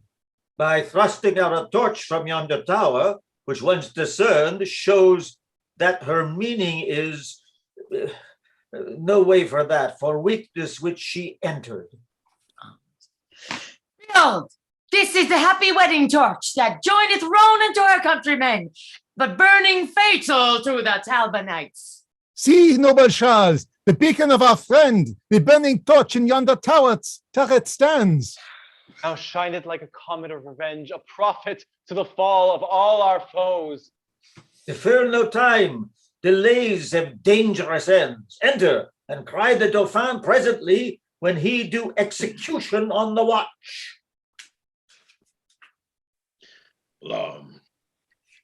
France, thou shalt rue this treason with thy tears, if Talbot but survive thy treachery. Purcell, that witch, that damned sorceress, have wrought this hellish mischief unawares, that hardly we escape the pride of France. Alarum, excursions. Bedford brought in sick at a chair. Enter Talbot, Burgundy. Within, Pucelle, Charles, Bastard, Regnier on the walls. Good morrow, gallants. Want ye corn for bread? I think the Duke of Burgundy will fast before he'll buy again at such a rate. 'Twas full of darnel. Do you like the taste? Scoff on, vile fiend and shameless courtesan. I trust ere long to choke thee with thine own, and make thee curse the harvest of that corn. Your grace may starve perhaps before that time. Oh, Yeah. let no words but deeds revenge this treason. What will he do, good greybeard? Break a lance and run a tilt at death within a chair? Foul fiend of France, and hag of all despite, encompass with thy lustful paramours. Becomes it thee to taunt this valiant age, and twit with cowardice a man half dead? Damsel, I'll have a bout with you again, or else let Talbot perish with his shame. Are ye so hot, sir? Yet, Puzel, hold thy peace. If Talbot do but thunder, rain will follow. God speed the Parliament. Who shall be the speaker? Dare ye come forth and meet us in the field? Belike your lordship takes us then for fools, to try if that our own be ours. Our own! Be ours or no? I speak not to that railing Hecate, but unto thee, Alanson, and the rest. Will ye, like soldiers, come and fight it out? Signor, no. Signor, hang, base mulators of France. Like peasant footboys do they keep the walls, and dare not take up arms, like gentlemen. Away, captains. Let's get us from the walls, for Talbot means no goodness by his looks. Goodbye, my lord. We came but to tell you that we are here. And there will we be too, ere it be long, or else reproach be Talbot's greatest fame. Thou, Burgundy, by honor of thy house, pricked on by public wrongs sustained in France, either to get the town again or die. And I, as sure as English Henry lives, and as his father here was conqueror, as sure as in this late betrayed town, great Coeur de Leon's heart was buried, so sure I swear to get the town or die.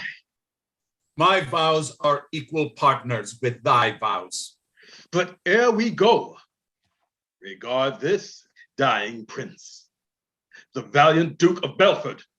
Come, my lord, we will bestow you in some better place, fitter for sickness and for crass age. Lord Talbot, do not so dishonor me. Here will I sit before the walls of Rouen and be the partner of your weal or woe. Courageous Bedford, let us now persuade you.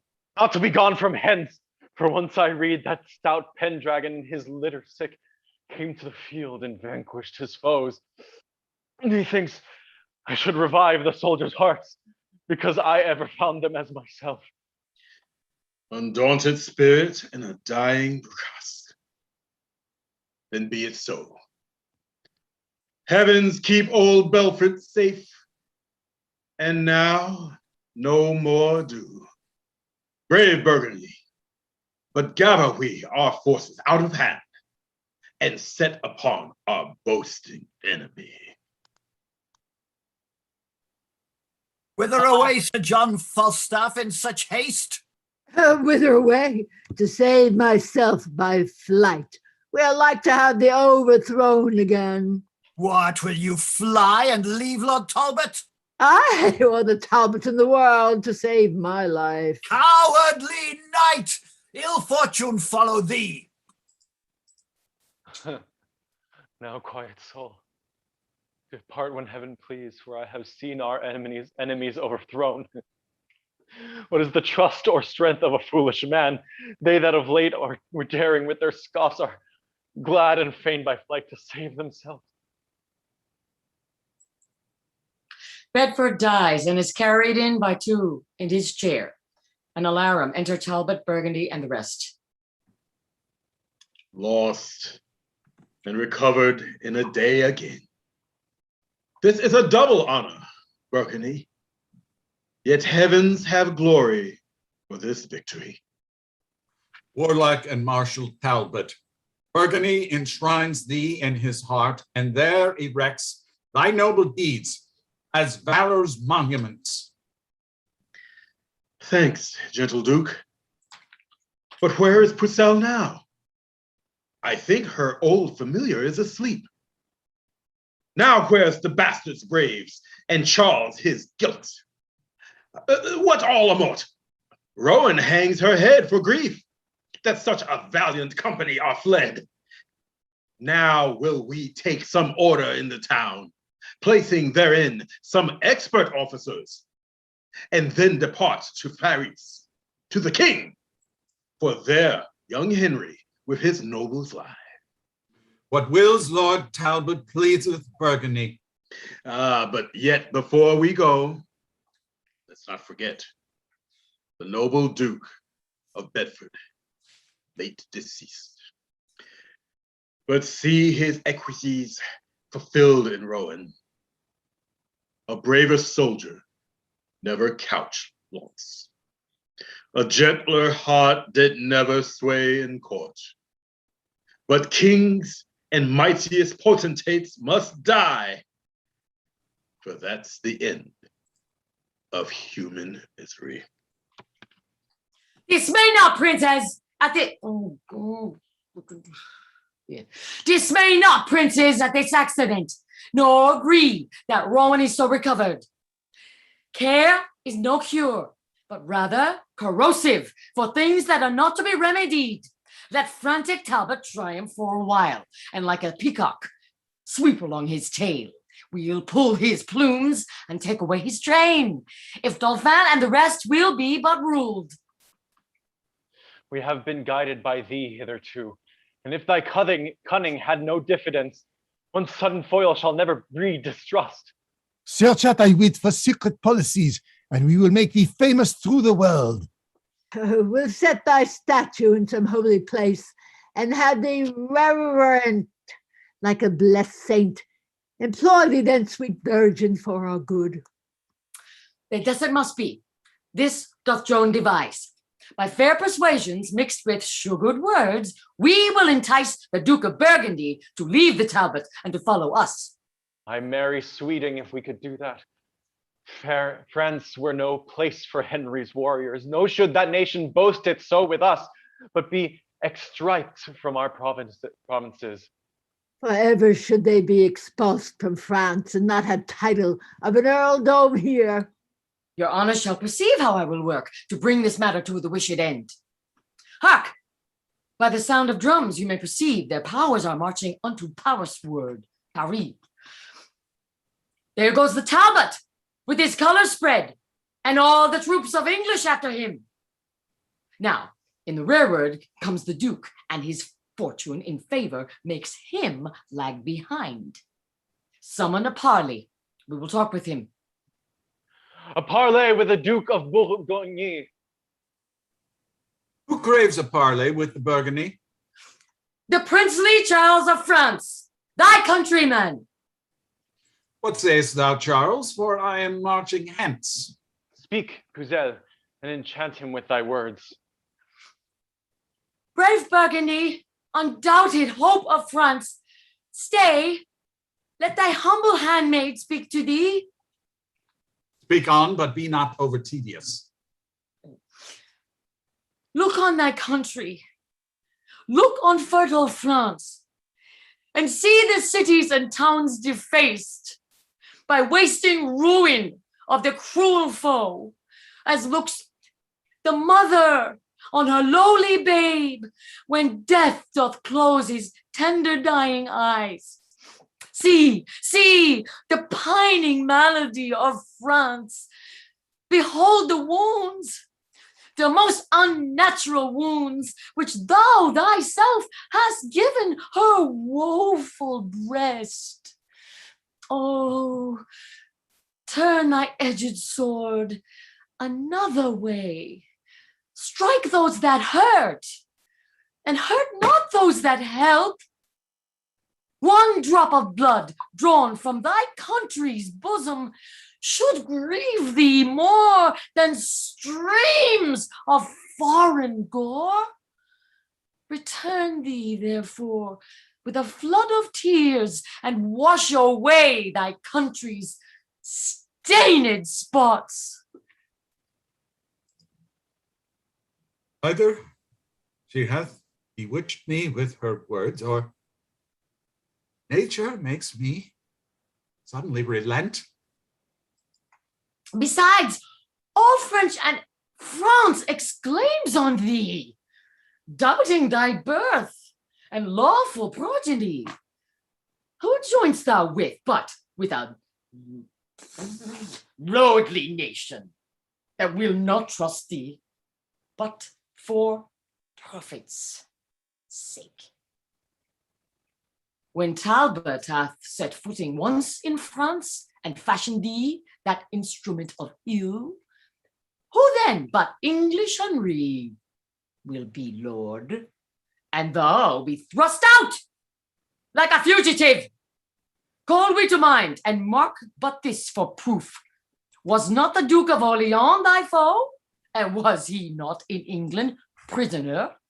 But when they heard he was thine enemy, they set him free without his ransom paid, in spite of Burgundy and all his friends. See then, thou fightst against thy countrymen, and joinst with them will be thy slaughtermen. Come, come, return, thou wandering lord. Charles and the rest will take thee in their arms. I am vanquished. These bloody words of hers have battered me like roaring cannon shot, and made me almost yield upon my knees. Forgive me, country, and sweet countrymen, and lords, accept this hearty and kind embrace. My forces and my power of men are yours. So, farewell, Talbot, I'll no longer trust thee. Done like a Frenchman. Turn and turn again. Welcome, brave Duke. Thy friendship makes us fresh. And doth beget new courage in our breasts. Purcell hath bravely played her part in this, and doth deserve a coronet of gold. Now let us on, my lords, and join our powers, and seek how we may prejudice the foe. Excellent. Intermission, 5 minutes. Thank you. I could take.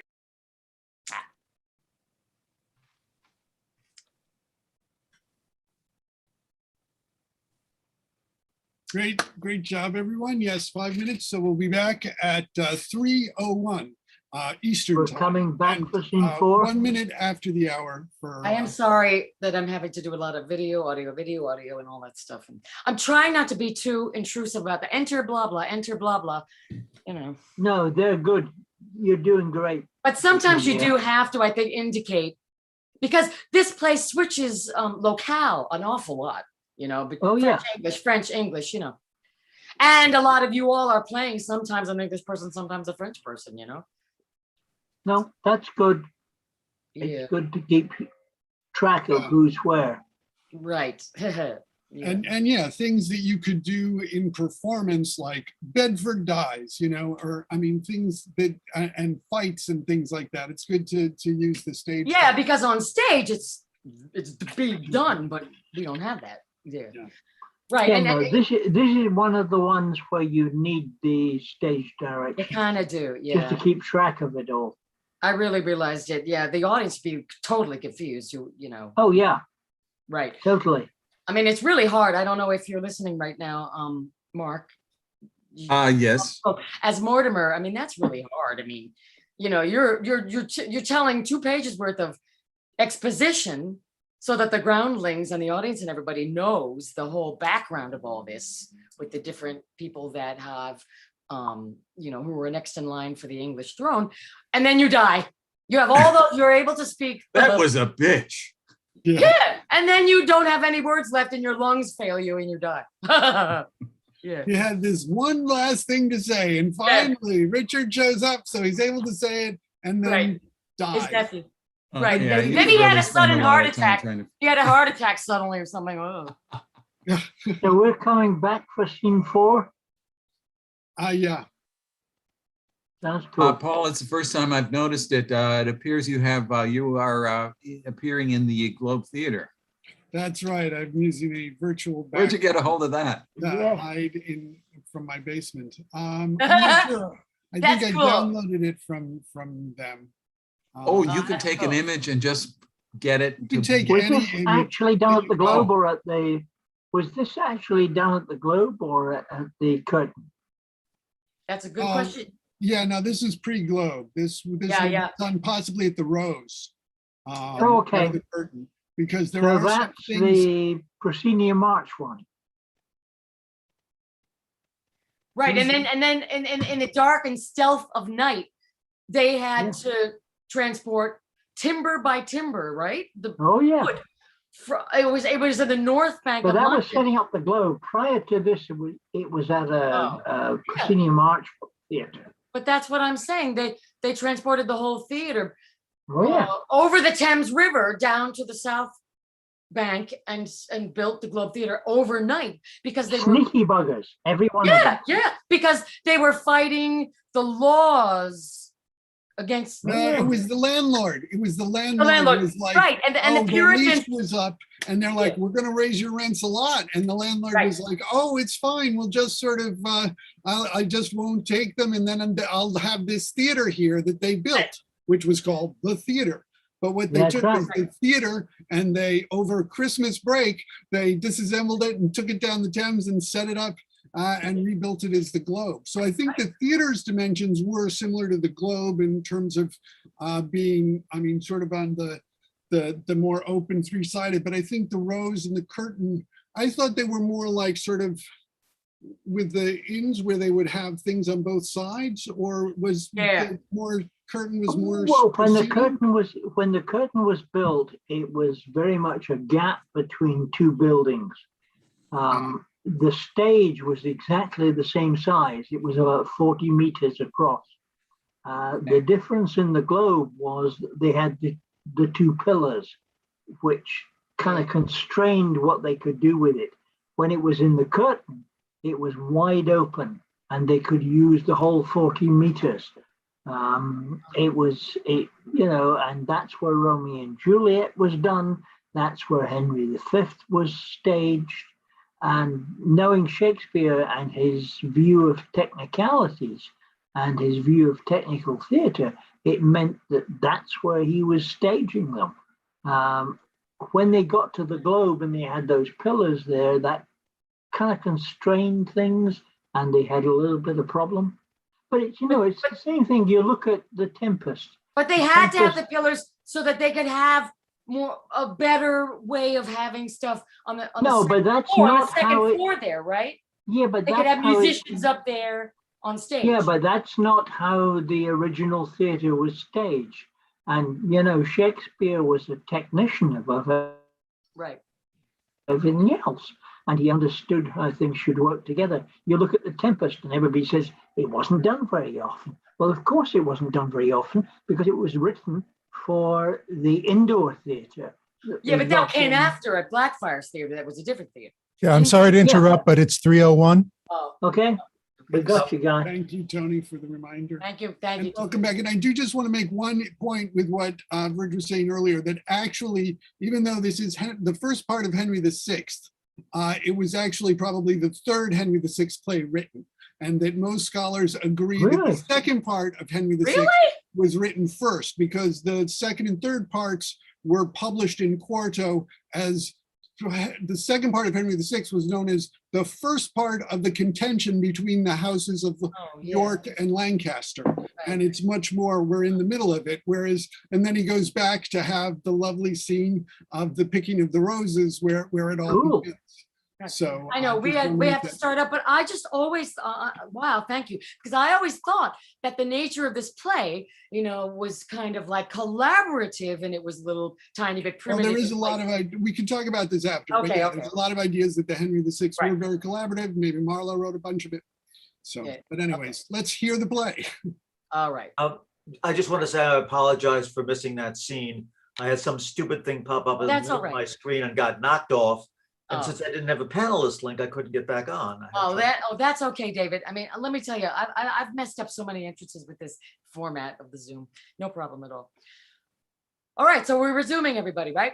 Me too. I lost my page earlier. Oh yeah, no problem. Can we please save the apologies for after? Because we really have to get going. All right.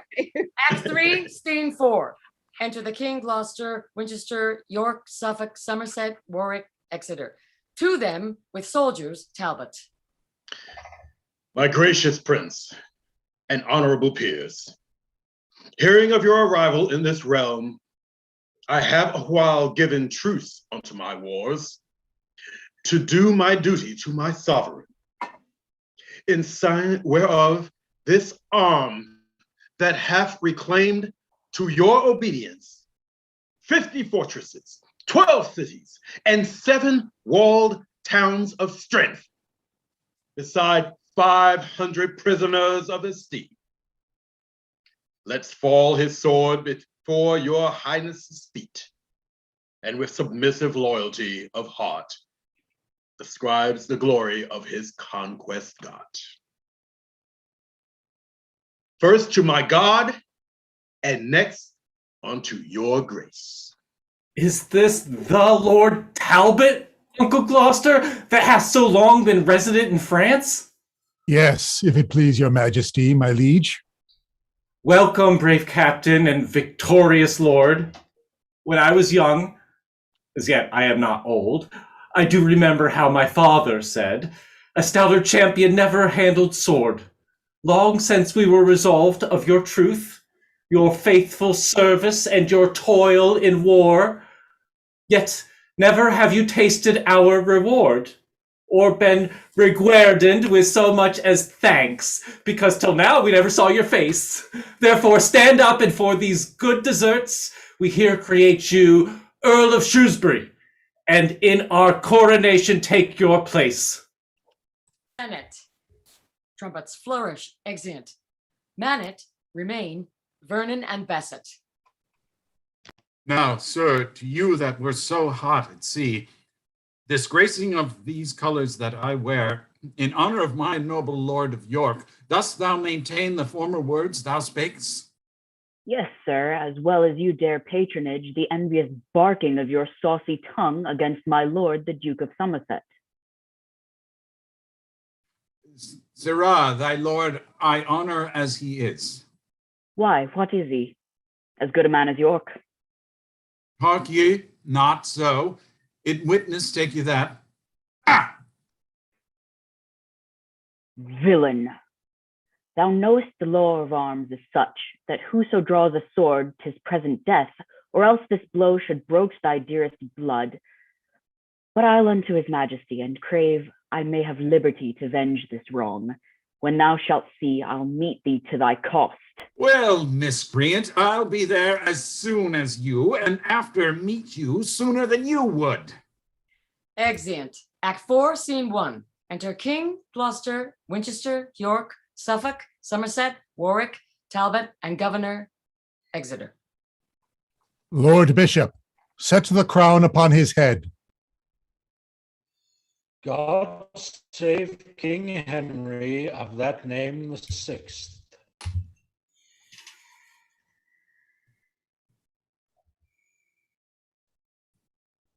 Now, Governor of Paris, take your oath that you elect no other king but him. Esteem none friends but such as are his friends, and none your foes but such as shall pretend all malicious practices against his state. This shall ye do, so help you righteous God.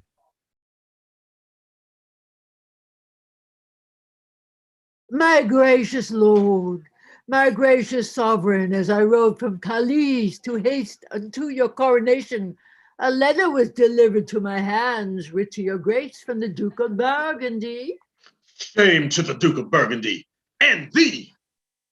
I vowed, base knight, when I did meet thee next, to tear the garter from thy craven's leg, which I have done, because unworthily thou wast installed in that high degree. Pardon me, princely Henry and the rest.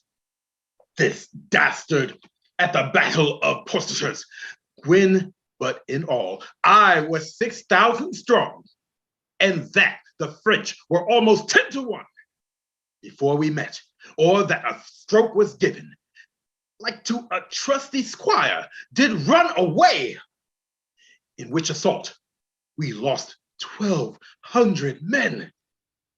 Myself and diverse gentlemen beside were there surprised and taken prisoners.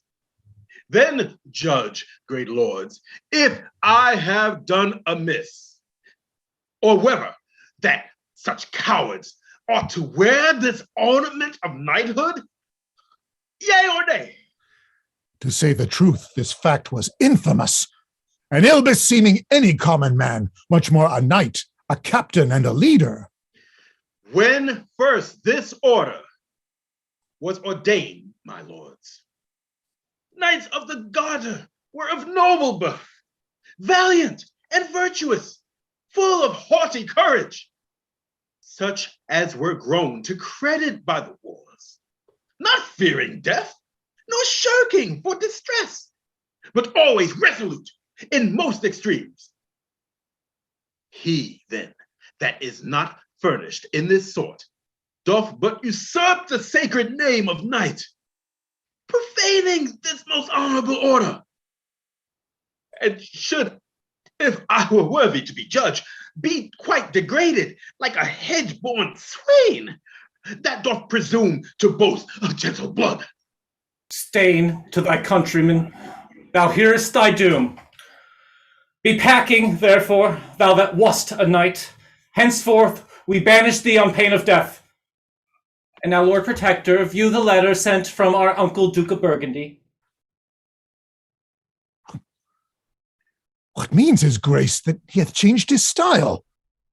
No more but plain and bluntly? To the king. Hath he forgot he is his sovereign? Or doth this churlish superscription pretend some alteration in goodwill? What's here? I have, upon especial cause, moved with compassion of my country's wrack, together with the pitiful complaints of such as your oppression feeds upon, forsaken your pernicious faction and joined with Charles, the rightful King of France. Oh, monstrous treachery! Can this be so, that in alliance, amity, and oaths there should be found such false dissembling guile? What? Doth my Uncle Burgundy revolt? He doth, my lord, and is become your foe. Is that the worst this letter doth contain? It is the worst, and all, my lord, he writes. Why, then, Lord Talbot there shall talk with him and give him chastisement for this abuse. How say you, my lord, are you not content? Content, my liege? Yes. But I am prevented. I should have begged, I might have been employed. Then gather strength and march unto him straight. Let him perceive how ill we brook his treason, and what offense it is to flout his friends. I go, my lord, in heart desiring still, you may behold confusion of your foes. Enter Vernon and Bassett. Grant me the combat, gracious sovereign. And me, my lord. Grant me the combat too. This is my servant. Hear him, noble prince. And this is mine, sweet Henry. Favor him. Be patient, lords, and give them leave to speak. Say, gentlemen, what makes you thus exclaim, and wherefore crave you combat, or with whom? With him, my lord, for he hath done me wrong. And I with him, for he hath done me wrong. What is that wrong whereof you both complain? First let me know, and then I'll answer you. Crossing the sea from England into France, this fellow here with envious carping tongue upbraided me about the rose I wear, saying, The sanguine color of the leaves did represent my master's blushing cheeks, when stubbornly he did repugn the truth about a certain question in the law, argued betwixt the Duke of York and him, with other vile and ignominious terms, in confutation of which rude reproach, and in defense of my lord's worthiness, I crave the benefit of law of arms. And that is my petition, noble lord. For though he seem with forged quaint conceit to set a gloss upon his bold intent, yet know, my lord, I was provoked by him, and he first took exceptions at this badge, pronouncing that the paleness of this flower betrayed the faintness of my master's heart. Will not this malice, Somerset, be left? Your private judge, my lord of York, will out, though he ne'er so cunningly you smother it. Good Lord, what madness rules in brain-sick men, when for so slight and frivolous a cause a factious emulation shall arise. Good cousins, both of York and Somerset, quiet yourselves, I pray, and be at peace. Let this dissension first be tried by fight, and then your highness shall command a peace. The quarrel toucheth none but us alone. Betwixt ourselves, let us decide it then. There is my pledge. Accept it, Somerset. Nay, let it rest where it began at first. Confirm it so, mine honorable lord. Confirm it so? Confounded be your strife, and perish ye with your audacious prate. Presumptuous vassals, are you not ashamed with this immodest, clamorous outrage to trouble and disturb the king and us? And you, my lords, methinks you do not well to bear with their perverse objections, much less to take occasion from their mouths to raise a mutiny betwixt yourselves. Let me persuade you take a better course. It grieves his highness. Good my lords, be friends. Come hither, you that would be combatants. Henceforth I charge you, as you love our favor, quite to forget this quarrel and the cause. And you, my lords, remember where we are. In France, amongst a fickle wavering nation, if they perceive dissension in our looks, and that within ourselves we disagree, how will their begrudging stomachs be provoked to willful disobedience and rebel? Besides, what infamy will there arise when foreign princes shall be certified that for a toy, a thing of no regard, King Henry's peers and chief nobility destroyed themselves and lost the realm of France? Oh, think upon the conquest of my father, my tender years, and let us not forgo that for a trifle that was bought with blood, let me be umpire in this doubtful strife. I see no reason if I wear this rose that am only should therefore be suspicious. I'm more inclined to Somerset than York. Both are my kinsmen, and I love them both. As well they may upbraid me with my crown, because forsooth the King of Scott is crowned. But your discretions better can persuade than I am able to instruct or teach, and therefore, as we thither came in peace, so let us still continue peace and love.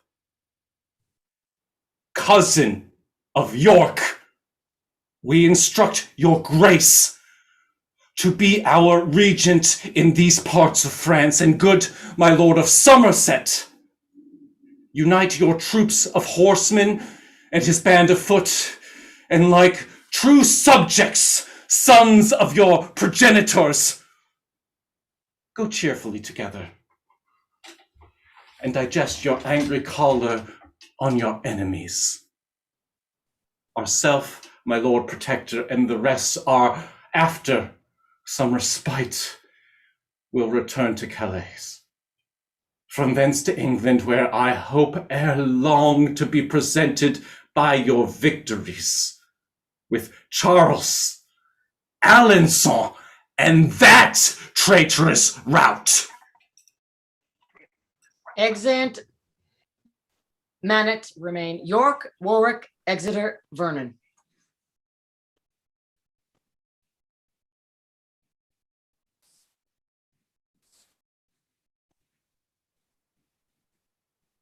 David, Warwick. All right, I'll be Warwick for a little bit. My lord of York, I promise you the king prettily, methought, did play the orator. And so he did, but yet I like it not, in that he wears the badge of Somerset. Tush, that was but his fancy. Blame him not. I dare presume, sweet prince, he thought no harm. And if I wish he did, but let it rest, other affairs must now be managed. Exeunt. Flourish, trumpets. Manet, Exeter. Well, didst thou, Richard, to suppress thy voice? For had the passions of thy heart burst out, I fear we should have seen deciphered there more rancorous spite, more furious raging broils than yet can be imagined or supposed. But howsoever no simple man that sees the jarring discord of nobility, this shouldering of each other in the court, this factious bandying of their favorites, but that it doth presage some ill event. 'Tis much when scepters are in children's hands. Be more when thy envy breeds unkind division. There comes thy ruin, there becomes thy confusion. Exit. Act 4, Scene 2. Enter Talbot with trumpet and drum before Bordeaux. Go to the gates of Bordeaux, trumpeter. Summon their general onto the wall. Sounds, trumpet. Enter General aloft. English John Talbot, captains, call you forth. Servant in arms to Harry, King of England, and thus he would. Open your city gates, be humble to us, call my sovereign yours, and do him homage as obedient subjects. And I'll withdraw me and my bloody power.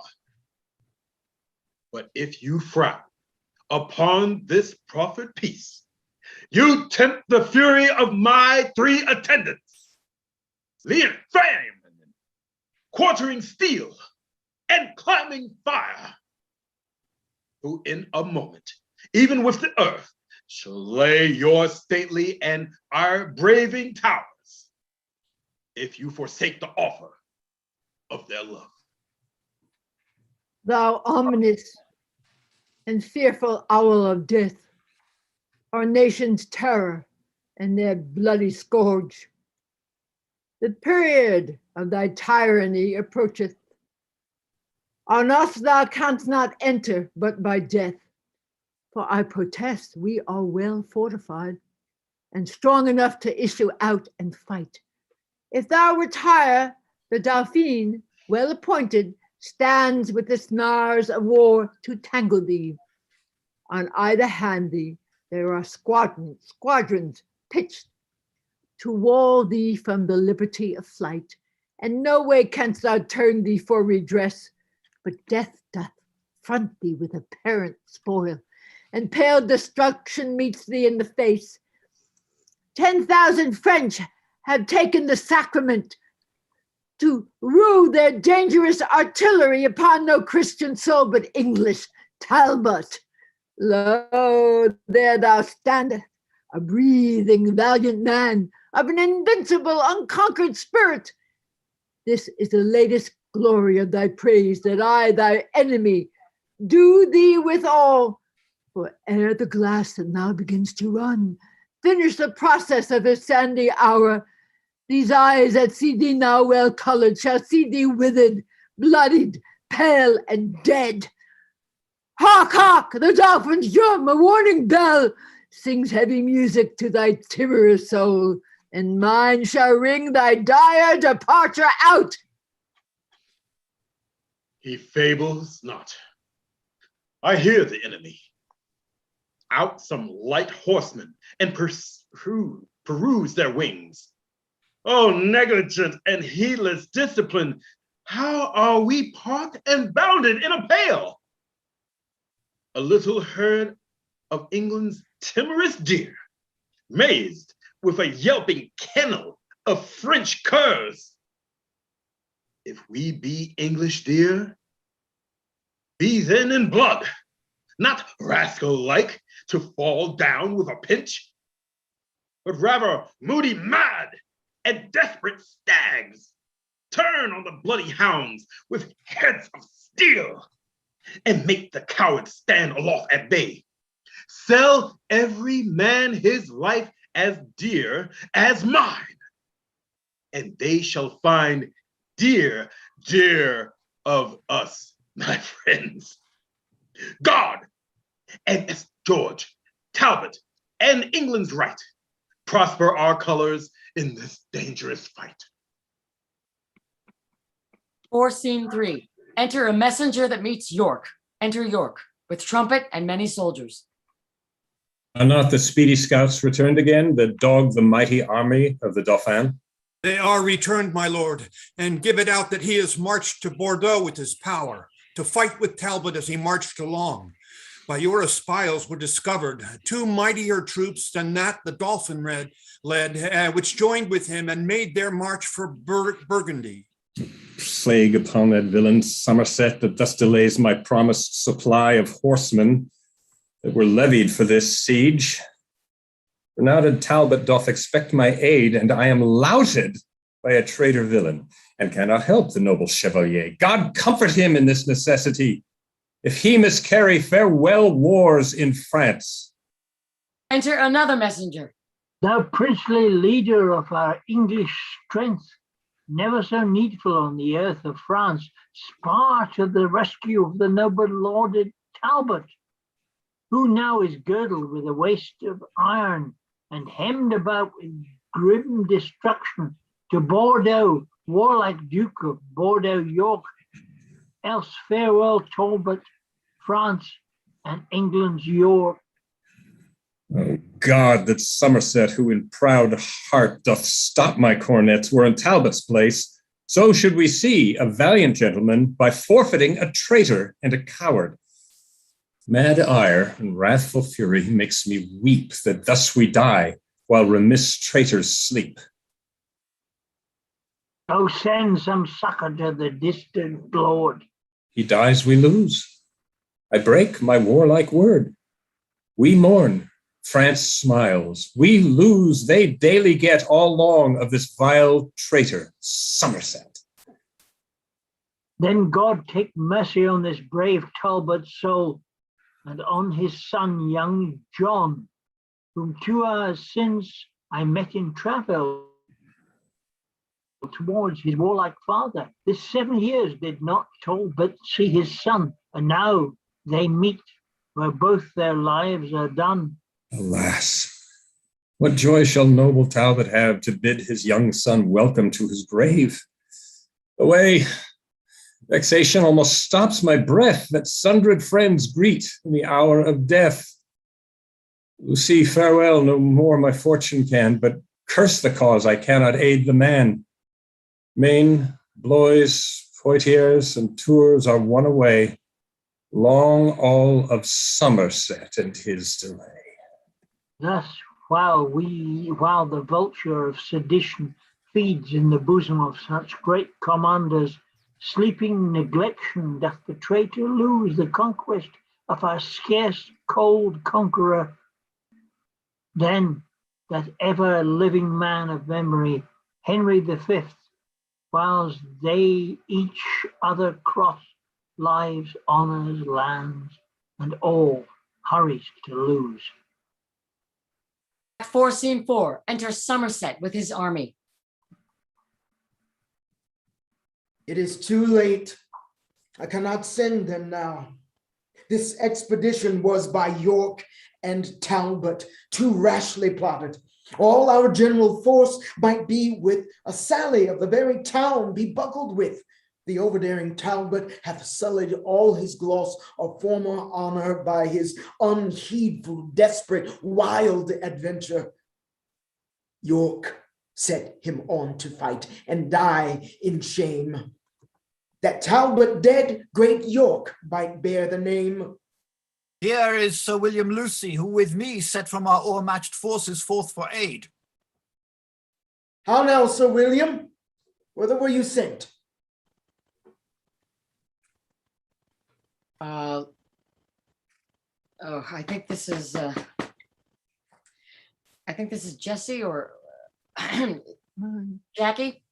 No, it wasn't mine, but I'll read it for you. All right, thanks. Yeah. Whether my lord from bought and sold, Lord Talbot, who ringed about with bold adversity, cries out for noble York and Somerset to beat assailing death from his weak regions.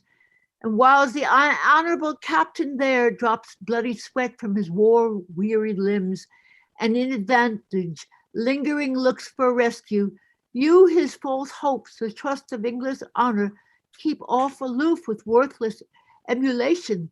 Let not your private discord keep away the levied succors that should lend him aid, while he, renowned noble gentleman, yield up his life unto a world of odds.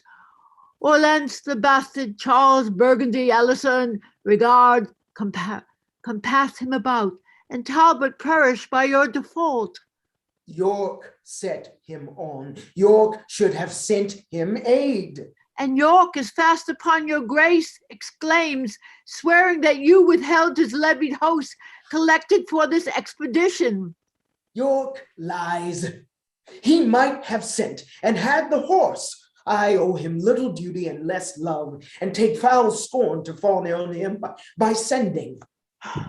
The fraud of England, not the force of France, hath now entrapped the noble-minded Talbot. Never to England shall he bear his life, but dies betrayed to fortune by your strife.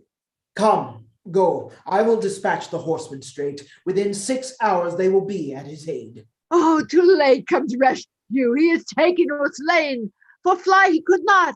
If he would have fled and fly, would Talbot never thought he might? If he be dead, brave Talbot, then adieu. His fame lives in the world, his shame in you. Okay, all right. Damn it. Now I have to do the PDF again. Go. Keep going. Sorry, everybody. I had it. Okay. Act 4, Scene 5. Yes. Okay. You can hear me, right? Yep, I hear you fine. Okay. Enter Talbot and his son. Act 4, Scene 5. Got it.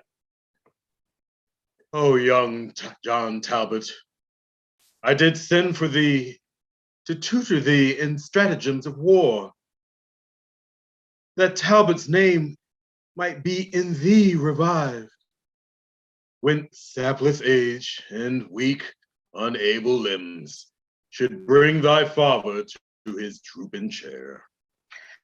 But oh, malignant and ill-boding stars, now thou art come unto a feast of death, a terrible and unavoided danger. Therefore, dear boy, mount on my swiftest horse, and he direct thee how thou shalt escape by sudden flight. Come, dally not, be gone. Is my name Talbot, and am I your son? And shall I fly? Oh, if you love my mother, dishonor not her honorable name to make a bastard and a slave of me. The world will say, he is not Talbot's blood that basely fled when noble Talbot stood. Fly to revenge my death, if I be slain. He that flies so will ne'er return again. If we both stay, we both are sure to die. Then let me stay, and father, do you fly. Your loss is great, so your regard should be. My worth unknown, no loss is known in me. Upon my death, the French can little boast. In yours, they will. In you, all hopes are lost. Flight cannot stain the honor you have won, but mine it will that no exploit have done. You fled for vantage, everyone will swear, but if I bow, they'll say it was for fear. There is no hope that ever I will stay if the first hour I shrink and run away.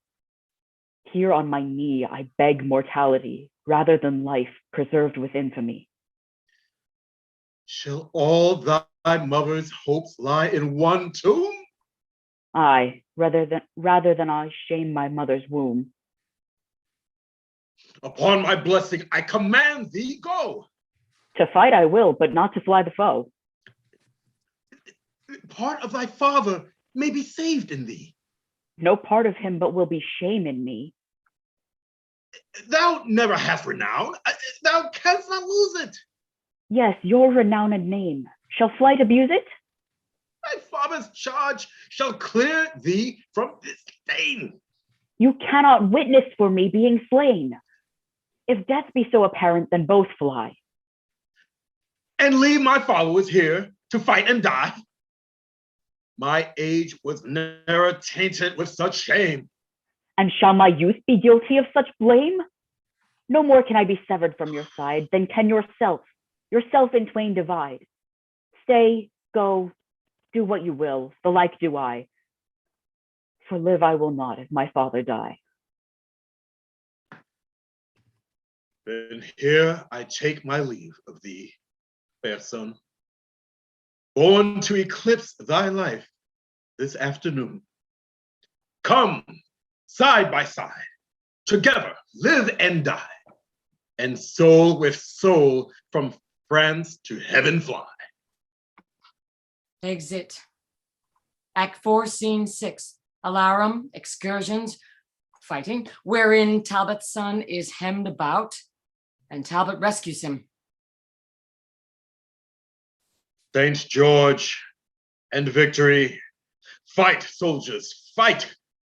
The regent hath with Talbot broke his word, and left us to the rage of France his sword. Where is John Talbot? Pause and take thy breath. I gave thee life and rescued thee from death. Oh, twice my father, twice am I thy son. The life thou gavest me first was lost and done, till with thy warlike sword, despite of fate, to my determined time thou gavest new date. When from the dolphin's crest thy sword struck fire, it warmed thy father's heart with proud desire of bold-faced victory, then led an age, quickened with youthful spleen and warlike rage, beat down Alison, Orleans, Burgundy, and from the pride of Gallia rescued thee. The ireful bastard Orleans that drew blood from thee, my boy, and had the maidenhood of thy first flight, I soon encountered, and interchanging blows, I quickly shed some of his bastard blood, and in disgrace bespoke him thus. Contaminated, base, and misbegotten blood, I spill of thine, mean and right poor, for that pure blood of mine, which thou didst force from Talbot, my brave boy, here purposing the bastard to destroy, came in strong rescue. Speak thy father's care. Art thou not weary, John? How dost thou fare? Wilt thou yet leave the battle, boy, and fly? Now thou art sealed the son of chivalry. Fly to revenge my death when I am dead. The help of one stands me in little stead. Oh, too much folly is it, well I wot, to hazard all our lives in one small boat. If I today died not with Frenchman's rage, tomorrow I shall die with mickle age. By me, they gain nothing. They nothing gain. And if I stay, 'tis but the shortening of my life one day. In thee thy mother dies, our household's name, my death's revenge, thy youth, and England's fame. All these and more we hasten by thy stay. All these are saved if thou wilt fly away. The sword of Orleans hath not made me smart. These words of yours draw lifeblood from my heart. On that advantage bought with such a shame, to save a paltry life and slay bright fame, before young Talbot from old Talbot fly, the coward horse that bears me fall and die, and like me to the peasant boys of France, to be shame's scorn and subject of mischance. Surely by all the glory you have won, and if I fly, I am not Talbot's son. Then talk no more of flight, it is no boot, if son to Talbot die at Talbot's foot.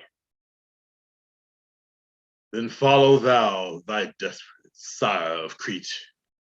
Thou Icarus, thy life to me is sweet. If thou wilt fight, fight by thy father's side, and commendable prove, let's die in pride. Exit. Act 4, Scene 7, Alarum. Excursions, fighting. Enter old Talbot. Well, he's not that old. Led. Where is my other life? Mine own is gone. Oh, where is young Talbot? Where is valiant John? Triumphant death, smeared with captivity. Young Talbot's valor makes me smile at thee. When he perceived me shrink and on my knee, his bloody sword he brandished over me, and like a hungry lion did commence rough deeds of rage and stern impatience. But when my angry guardant stood alone, tendering my room and assailed of none, dizzy fury and great rage of heart, suddenly made him from my side to start into the clustering battle of the French.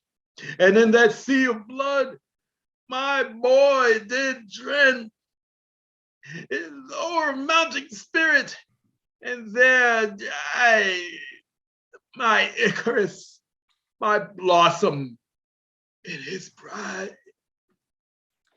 Enter with John Talbot, born on a bier, on his corpse.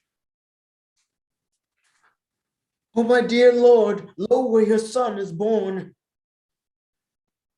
Thou unantique death, which laughs us here to scorn, anon from thy insulting tyranny, coupled in bonds of perpetuity, two Talbots winged through the liver sky, in thy despot shall scape mortality.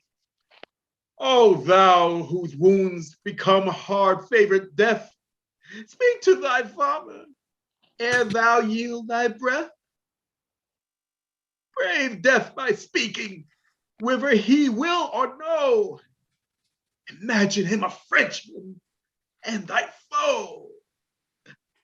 Poor boy, he smiles, methinks, as who should say, had death been French, then death had died today. Come, come, and lay him in his father's arms. My spirit can no longer bear these arms. Soldiers, adieu, I have what I would have. Now my old arms are young John Talbot's grave. He dies. Enter Charles, Alençon, Burgundy, Bastard, and La Pucelle. Had York and Somerset brought rescue in, we should have found a bloody day of this. How the young whelp of Talbot's raging wood did flesh his puny sword in Frenchman's blood. Once I encountered him, and thus I said, "Thou maiden youth, be vanquished by a maid." But with a proud, majestical high scorn, he answered thus, "Young Talbot was not born to be the pillage of a gigolo wench." So rushing to the bowels of the French, he left me proudly as unworthy fight. Doubtless he would have made a noble knight. See where he lies, inhearsed in the arms of the most bloody nurser of his harms. Hew them to pieces, hack their bones asunder, whose life was England's glory, Gallia's wonder. Oh no, forbear, for that which we have fled during the life, let us not wrong it in dead. Herald, conduct me to the Dolphin's tent to know who hath obtained the glory of the day. Oh, on what submissive message art thou sent? Submission, Dolphin. 'Tis a mere French word. We English warriors wot not what it means. I come to know what prisoners thou hast taken, and to survey the bodies of the dead. For prisoners ask thou, hell our prison is, but tell me whom thou seekest. Where Can is I the stop day? for 1 second? I thought Lucy was Angus. Yeah, I know, but he never came in, so I had to do it before. Is he Not here? here, right? He's It would not be here. fine if he took it over. Oh, Page 106. Angus? Angus? I'm here. Where am I? Well, we're at the top of 106. 106, right. Thank you, Jackie. Come in Thank you. before you told me to read it. That's what okay, yeah, that's all right. But Angus, where what are the did you do? great Alcides of the Okay, field? thank you. What am I doing? Yeah, you go ahead, Angus. Thank you, Jackie. Yeah. But where are the great Alcides of the field, valiant Lord Talbot, Earl of Salisbury? Hang on. Keep going. Earl of Shrewsbury, created for the law for his rare Earl of Salisbury, great Earl of Washford, Waterford and Valence, great Lord Talbot of Goodridge and Urchinfield, Lord Strange of Blackenbeer, Lord Verdon of Alton, Lord Cromwell of Wingfield, Lord Furnivall of Sheffield, the thrice victorious Lord of Falconbridge, Knight of the Noble Order of St. George, worthy St. Michael and the Golden Fleece, great Marshal to Henry VI, of all the world wars within this realm of France. Here's a silly stately style indeed. The Turk that 52 kingdoms hath writes not so tedious a style as this. Him that thou magnifiest with all these titles, stinking and fly blown, lies here at our feet. Is Talbot slain? The Frenchman's only scourge, your kingdom's slain? Your kingdom's terror and the black's nemesis? Oh, were mine eyeballs into bullets turned, that I in rage might shoot them at your faces. Oh, that I could but call these dead to life. It were but enough to fright the realm of France, were I but his picture.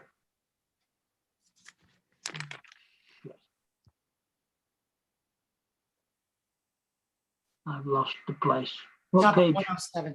Top of 107, but although it might be 106 in 107, it would amaze the proudest. the PDF, it's 107. Tom. Somebody take it. I've lost it. It would amaze the proudest of you all. Give me their bodies that I may bear them hence and give them burial as beseems their worth.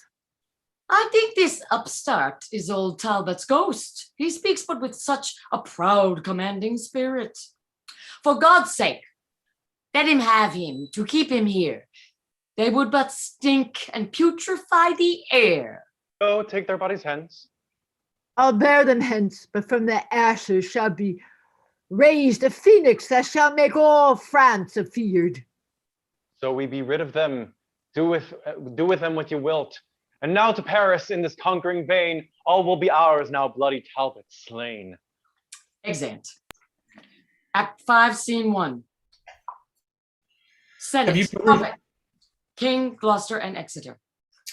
Have you perused the letters from the Pope, the Emperor, and the Earl of Armagnac?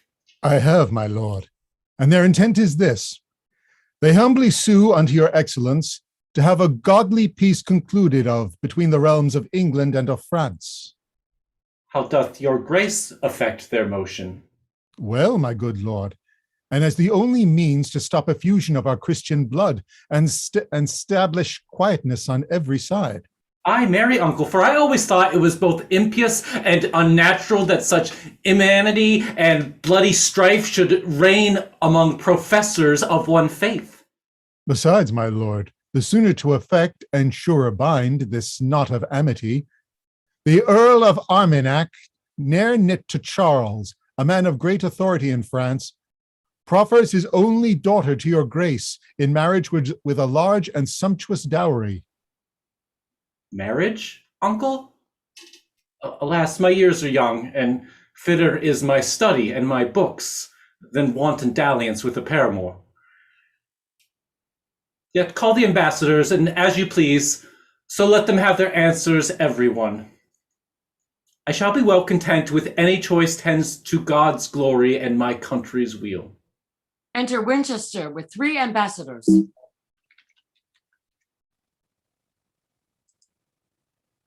Oh, uh-oh. Oh, shoot. Yeah, Exeter is already there. Was my lord of Winchester installed and called unto a cardinal's degree?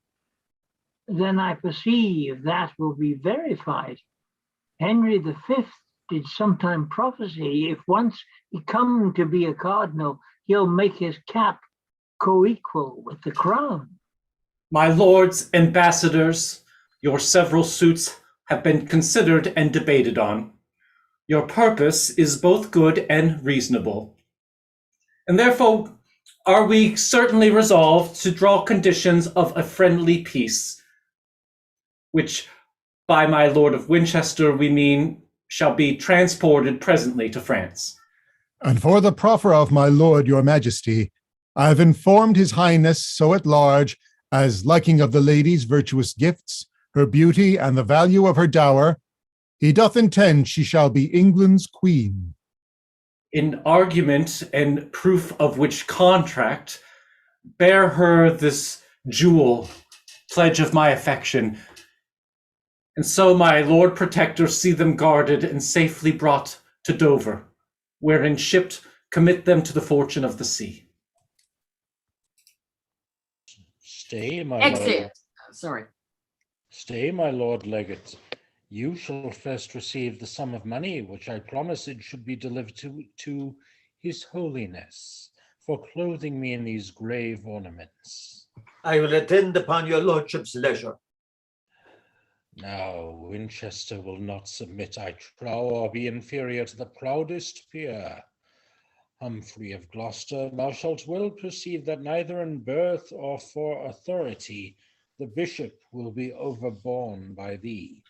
I'll either make thee stoop and bend thy knee, or sack this country with a mutiny.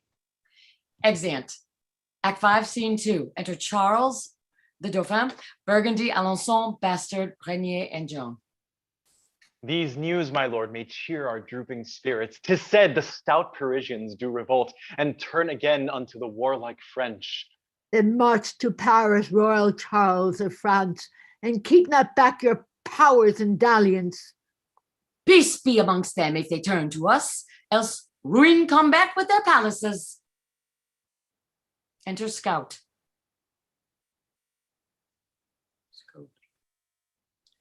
Success unto our valiant general and happiness to his accomplices. What tidings send our scouts? I prithee speak. The English army that divided was into 2 parties, now conjoined in one, and means to give you battle presently. Somewhat too sudden, sirs, the warning is. But we will presently provide for them. I trust the ghost of Talbot is not there. Now he is gone, my lord. You need not fear. Of all base passions, fear is the most accursed. Command the conquest, Charles, it shall be thine. Let Henry fret, and all the world repine. Then on, my lords, and France be fortunate. Exant, alarum, fighting, excursions. The region conquers, and the Frenchmen fly. Now help, ye charming spells and periaps, and ye choice spirits that admonish me and give me signs of future accidents. You speedy helpers that are substitutes under the lordly monarch of the north, appear and aid me in this enterprise. This speedy and quick appearance augurs proof of your accustomed diligence to me. Now, ye familiar spirits that are called out of the powerful regions under all the earth, help me this once, that France may get the field. They walk and speak not. Oh, hold me not with silence over long, where I was wont to feed you with my blood. I'll lap a member off and give it you, in earnest of a further benefit. So you do condescend to help me now. They hang their heads. No hope to have redress. My body shall pay recompense, if you shall grant my sweet. They shake their heads. Cannot my body, my blood sacrifice, entreat you to your wanted furtherance? Then take my soul, my body, my soul, and all, before that England shall give the French the foil. They depart. See, they forsake me. Now the time is come that France must veil her lofty plumed crest and let her head fall into England's lap. My ancient incantations are too weak, and hell too strong for me to buckle with. Now, France, thy glory droopeth to the dust. She exits. Excursions, Burgundy and York fight hand to hand, and the French fly. Damsel of France, I think I have you fast. Unchain your spirits now with spelling charms and try if they can gain your liberty. A goodly prize fit for the devil's grace. See how the ugly witch doth bend her brows as if with Circe she would change my shape. Change to a worser shape thou canst not be. Oh, Charles the Dauphin is a proper man. No shape but his can please your dainty eye. A plaguing mischief light on Charles and thee, and may ye both be suddenly surprised by bloody hands in sleeping on your beds. Fell, banning hag, enchantress, hold thy tongue. I prithee, give me leave to curse a while. Curse, miscreant, when thou comest to the stake. And the exit. Act 5, Scene 4. Alarum. Exit Suffolk with Margaret and his band. Be what thou wilt, thou art my prisoner. He gazes on her. Oh, fairest beauty, do not fear nor fly, for I will touch thee but with reverent hands. I kiss these fingers for eternal peace, and lay them gently on thy tender side. Who art thou? Say, that I may honor thee. Margaret, my name, and daughter to a king, the King of Naples, whosoe'er thou art. I am an earl, I am, and Suffolk am I called. Be not offended, nature's miracle, thou art allotted to be taken by me. So doth the swan her downy signet save, keeping them prisoner underneath her wings. Yet if this servile usage once offend, go, and be free again, as Suffolk's friend. She starts to go. Oh, stay! I have no power to let her pass. My hand would free her, but my heart says no. As plays the sun upon the glassy streams, twinkling another counterfeited beam, so seems this gorgeous beauty to mine eyes. Fain would I woo her, yet I dare not speak. I'll call for pen and ink and write my mind. Oh, fie de la poule, disable not thyself. Has not a tongue? Is she not here? Wilt thou be daunted at a woman's sight? Aye, beauty's princely majesty as such confounds the tongue and makes the senses rough.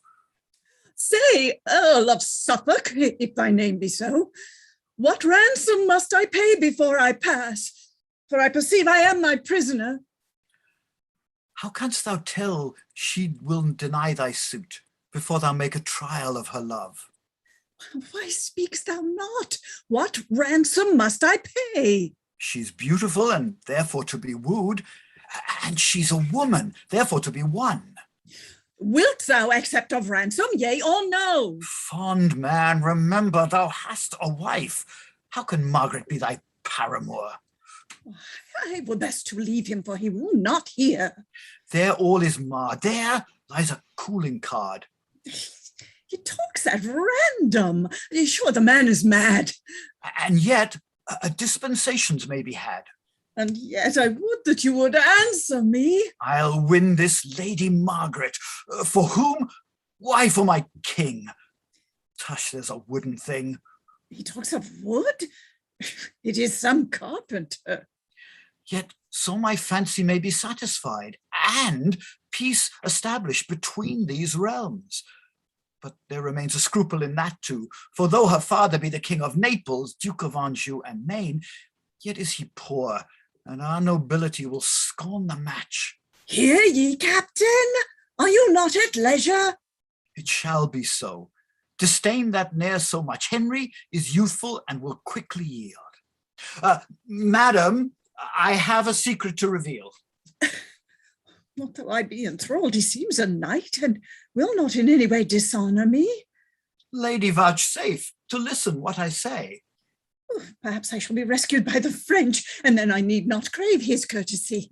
Sweet madam, give me hearing in a cause. Oh, tush, women have been captivated now. Lady, wherefore talk you so? I cry you mercy. 'Tis but quid for quo. Say, gentle princess, would you not suppose your bondage happy to be made a queen?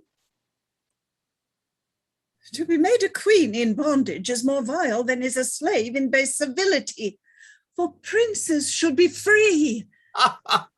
And so shall you, if happy England's royal king be free. Why, what concerns his freedom unto me? I'll undertake to make thee Henry's queen, to put a golden scepter in thy hand and set a precious crown upon thy head, if thou wilt be considered to be my... What? His love. Oh, I am unworthy to be Henry's wife. No, gentle madam, I unworthy am to woo so fair a dame to be his wife, and have no portion in the choice myself. How say you, madam? Are ye so content? And if my father please, I am content.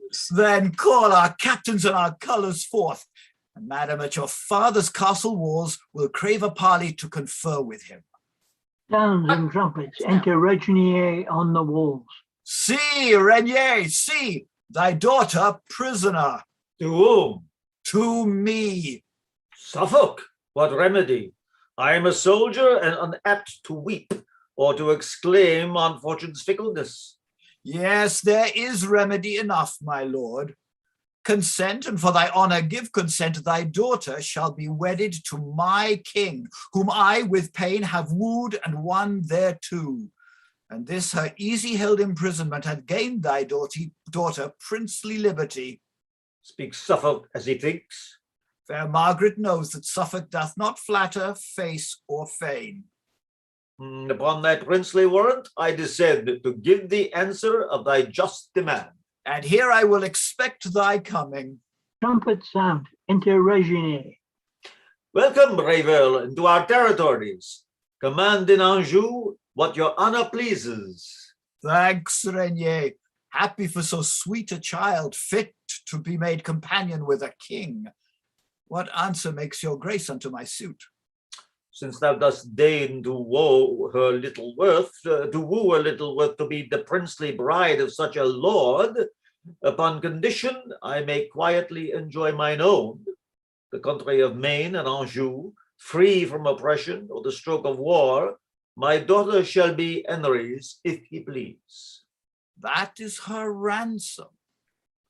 I deliver her, and those two counties I will undertake your grace shall well and quietly enjoy. And I again, in Henry's royal name, as deputy unto that gracious king, give thee her hand for sign of plighted faith. Rainier of France, I give thee kingly thanks, because this is in traffic of a king. And yet methinks I could be well content to be mine own attorney in this case. I'll over then to England with this news and make this marriage to be solemnized. So farewell, Rainier, set this diamond safe in golden palaces as it becomes. I do embrace thee, as I would embrace the Christian prince, King Henry, were he here. Farewell, my lord.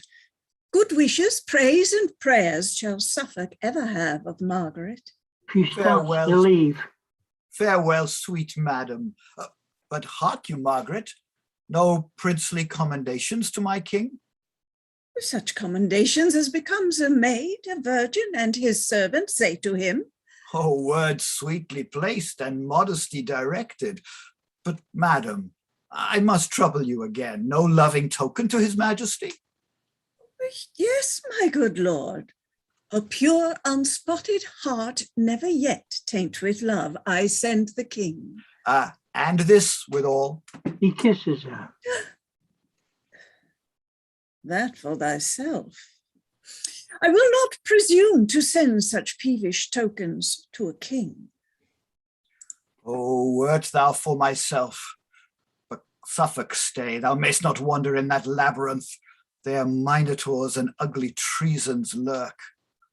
Solicit Henry with her wondrous praise. Bethink thee on her virtues that surmount and natural graces that extinguish art. Repeat their semblance often on the seas, that when thou comest to kneel at Henry's feet, thou mayst bereave him of his wits with wonder. And he exits.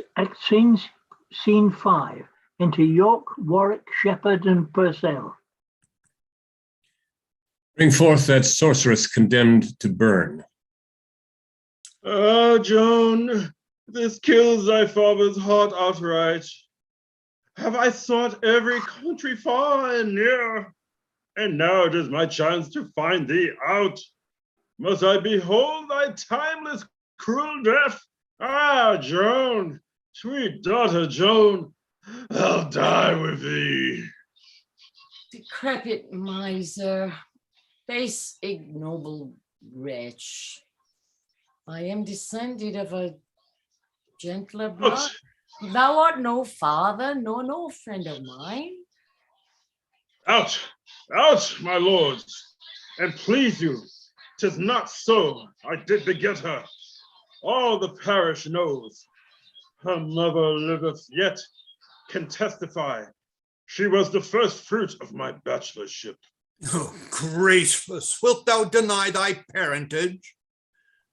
This argues what her kind of life hath been, wicked and vile, and so her death concludes. Pray, Joan, that thou wilt be so obstacle. God knows thou art a collop of my flesh, and for thy sake have I shed many a tear. Deny me not, I prithee, gentle Joan. Peasant, avaunt. You have suborned this man of purpose to obscure my noble birth. 'Tis true. I gave a noble to the priest the morn that I was wedded to her mother. Kneel down and take my blessing. Good, my girl. Wilt thou not stoop? Now cursed be the time of thy nativity. I would the milk thy mother gave thee when thou sucked her breast had been a little rat's hanging for thy sake. or else when thou didst keep my lambs afield, I wish some ravenous wolf had eaten thee. Dost thou deny thy father, cursed drab? Oh, burn her! Burn her! Hanging's too good. And the shepherd exits. Take her away, for she hath lived too long to fill the world with vicious qualities. First, let me tell you whom you have condemned. Not me, begotten of a shepherd swain, but issued from the progeny of kings, virtuous and holy, chosen from above by inspiration of celestial grace to work on exceeding miracles on earth. Poochie! I never had to do with wicked spirits, but you that are polluted with your lusts, stained with the guiltless blood of innocence, corrupt and tainted with 1,000 vices, because you want the grace that others have. You judge it straight, a thing impossible to compass wonders, but by help of devils. No misconceived. Joan of Arc hath been a virgin from her tender infancy, chaste and immaculate in very thought, whose maiden's blood thus rigorously effused will cry for vengeance at the gate of heaven.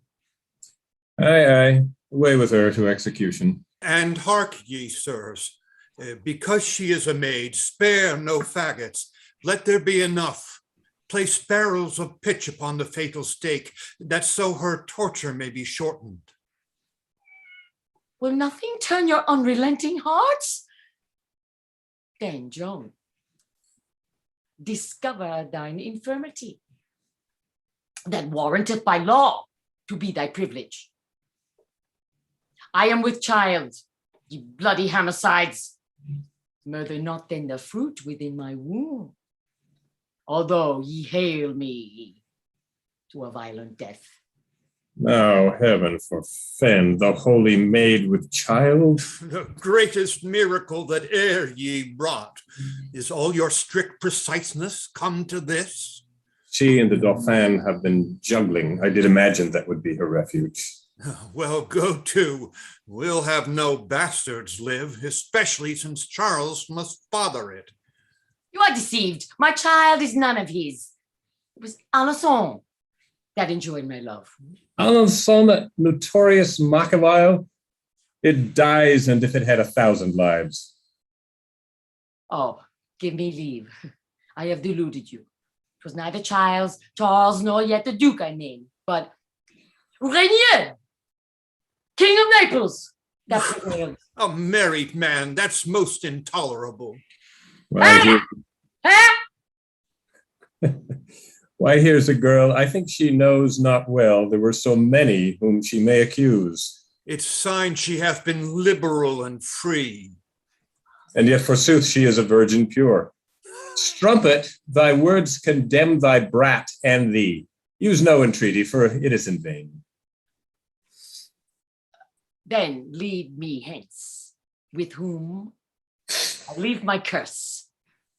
May never glorious sun reflect his beams unto the country where you make abode, but darkness and gloomy shade of death environ you, till mischief and despair drive you to break your necks or hang yourselves. The cardinal enters. Break thou in pieces and consume to ashes, thou foul, accursed minister of hell. Lord Regent, I do greet your excellence with letters of commission from the king. For know, my lords, the states of Christendom, moved with remorse of these outrageous broils, have earnestly implored a general peace betwixt our nation and the aspiring French. And here at hand the Dolphin and his train approacheth to confer about some matter. Is all our travel turned to this effect, after the slaughter of so many peers, so many captains, gentlemen, and soldiers, that in this quarrel have been overthrown and sold their bodies for their country's benefit, shall we at last conclude effeminate peace? Have we not lost most part of all the towns by treason, falsehood, and by treachery? Our great progenitors had conquered. Oh, Warwick, Warwick, I foresee with grief the utter loss of all the realm of France. Be patient, York. If we conclude a peace, it shall be with such strict and severe covenants as little shall the Frenchmen gain thereby. Enter Charles, Alençon, the Bastard, and Rognier. Since, lords of England, it is thus agreed that peaceful truce shall be proclaimed in France, we come to be informed by yourselves what the conditions of that league must be. Speak, Winchester, for boiling choler chokes the hollow passage of my poisoned voice by sight of these, our baleful enemies. Charles and the rest, it is enacted thus, that in regard King Henry gives consent of mere compassion and of lenity to ease your country of distressful war and suffer you to breathe in fruitful peace. You shall become true liegemen to his crown, and Charles, upon condition thou wilt swear to pay him tribute, and submit thyself, thou shalt be placed as viceroy under him, and still enjoy thy regal dignity. Must he be then as shadow of himself?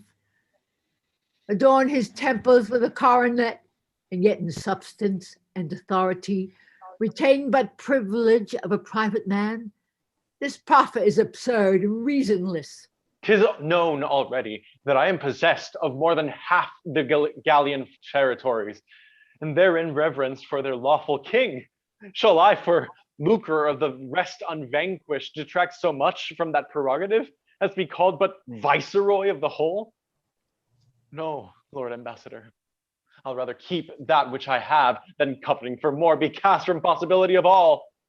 Consulting Charles, hast thou by secret means used intercession to obtain a league, and now the matter grows to compromise?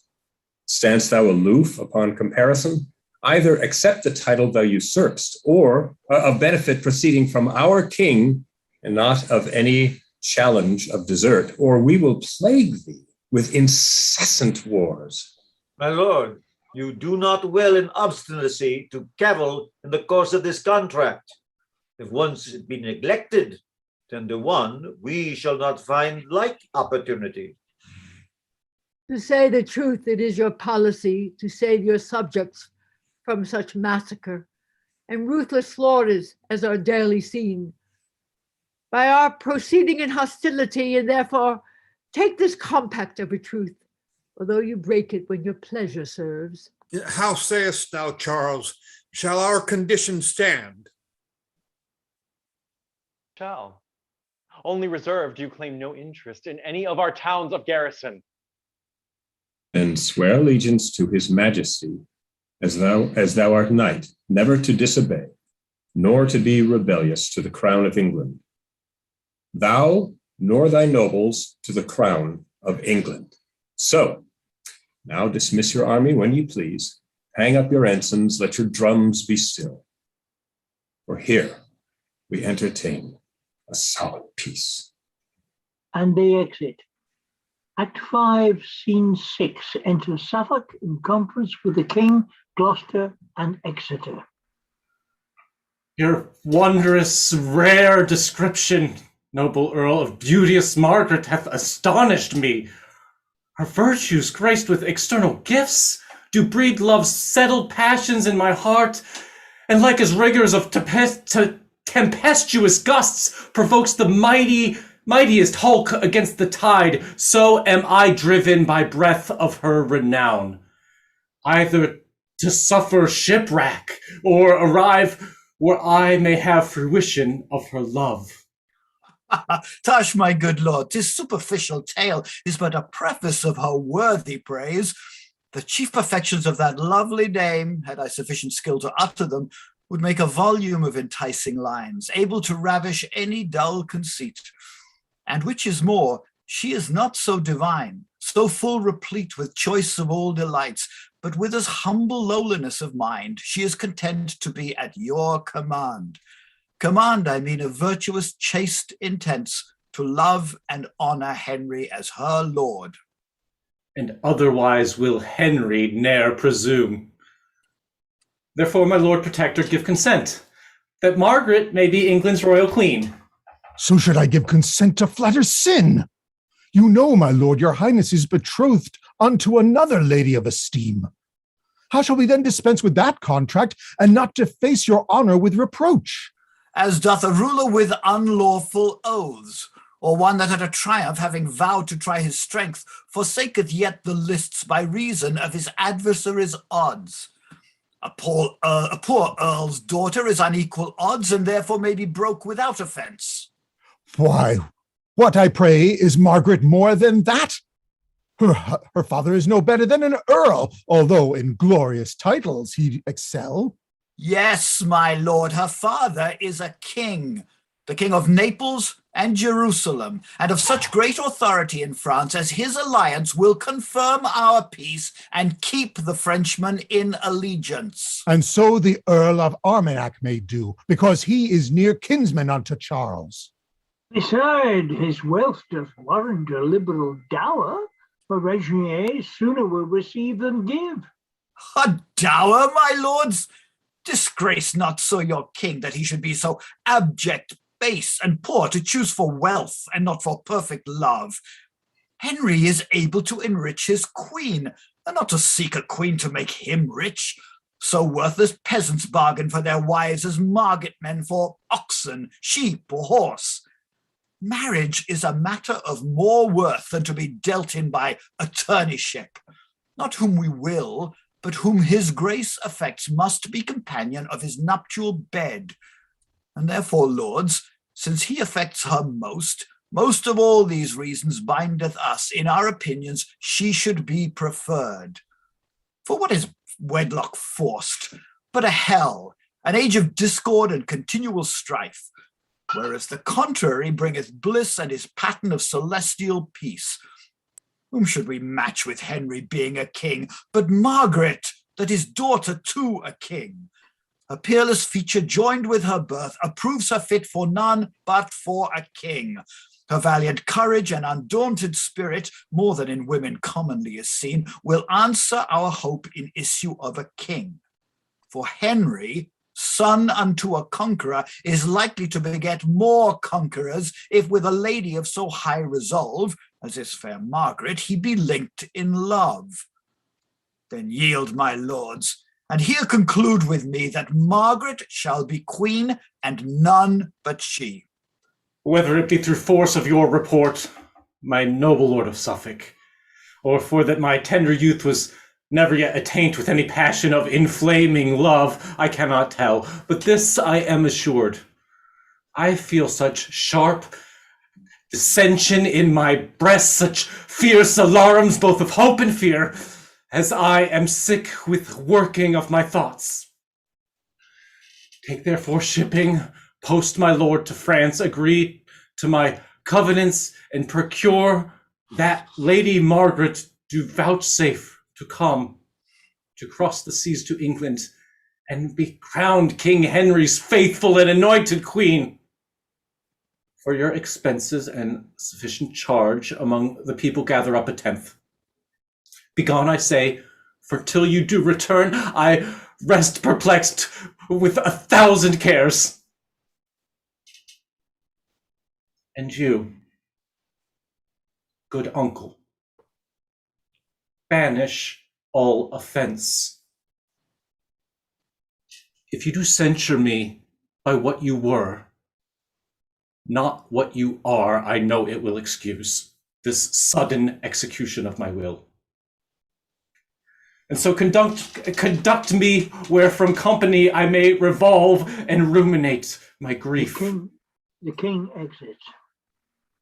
I grief, I fear me, both at first and last. Gloucester exits. Thus Suffolk hath prevailed.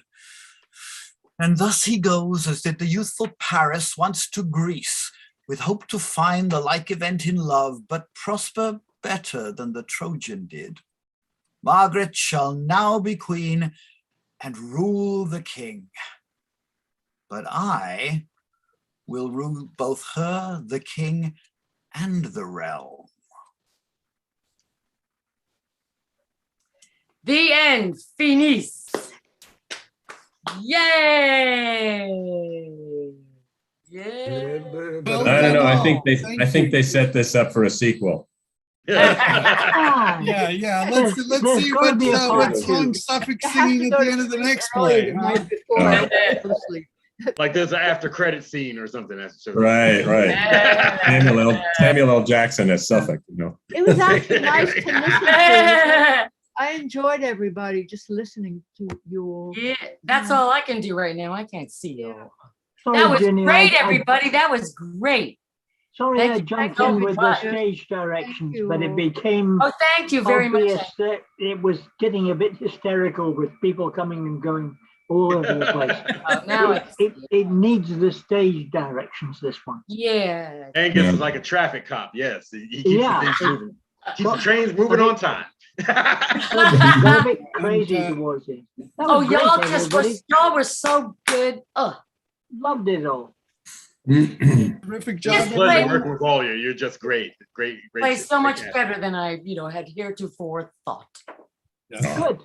And welcome so much. Welcome, Eduardo and Jesse. Thank you so much for joining us today. It was great. Cool. To have you. Great Great to have work. also people back who it's been a while. So Ren, great to see you again. Thank you. Yeah, Warren, you didn't get to do much, but you get to do more in part 2 and everything. And, I desperately need you in December. I'm playmastering then. If you're not, everybody should know that Warren is equity, and I've seen him in Classical Theater of Harlem. And if you get a gig, you got to go with the gig, obviously. Yes, that's what happens. And that's the thing also, when you have large casts, you have more possibilities of things that can happen. But this was a lot of fun. And also, especially, I one of my favorite scenes in this is the Suffolk Margaret wooing scene. Oh, Thank you so much, Jonathan and Paula. That was so much fun. It was fun. I have a glass of. Where they talk to the audience. They're very clearly not talking to each other. They're talking to the audience. I forgot. I have a glass of white Bordeaux. I wish I could share it with you all. Cheers. Oh, I wish I could. Yes. We're virtually tasting it with you. All right. Yes. Oh, I guess I should stop. Hey guys, it's been a pleasure. Thank you so much. I gotta go. Oh gosh, Brian, you rock. Brian, great to have you. I don't know about y'all, but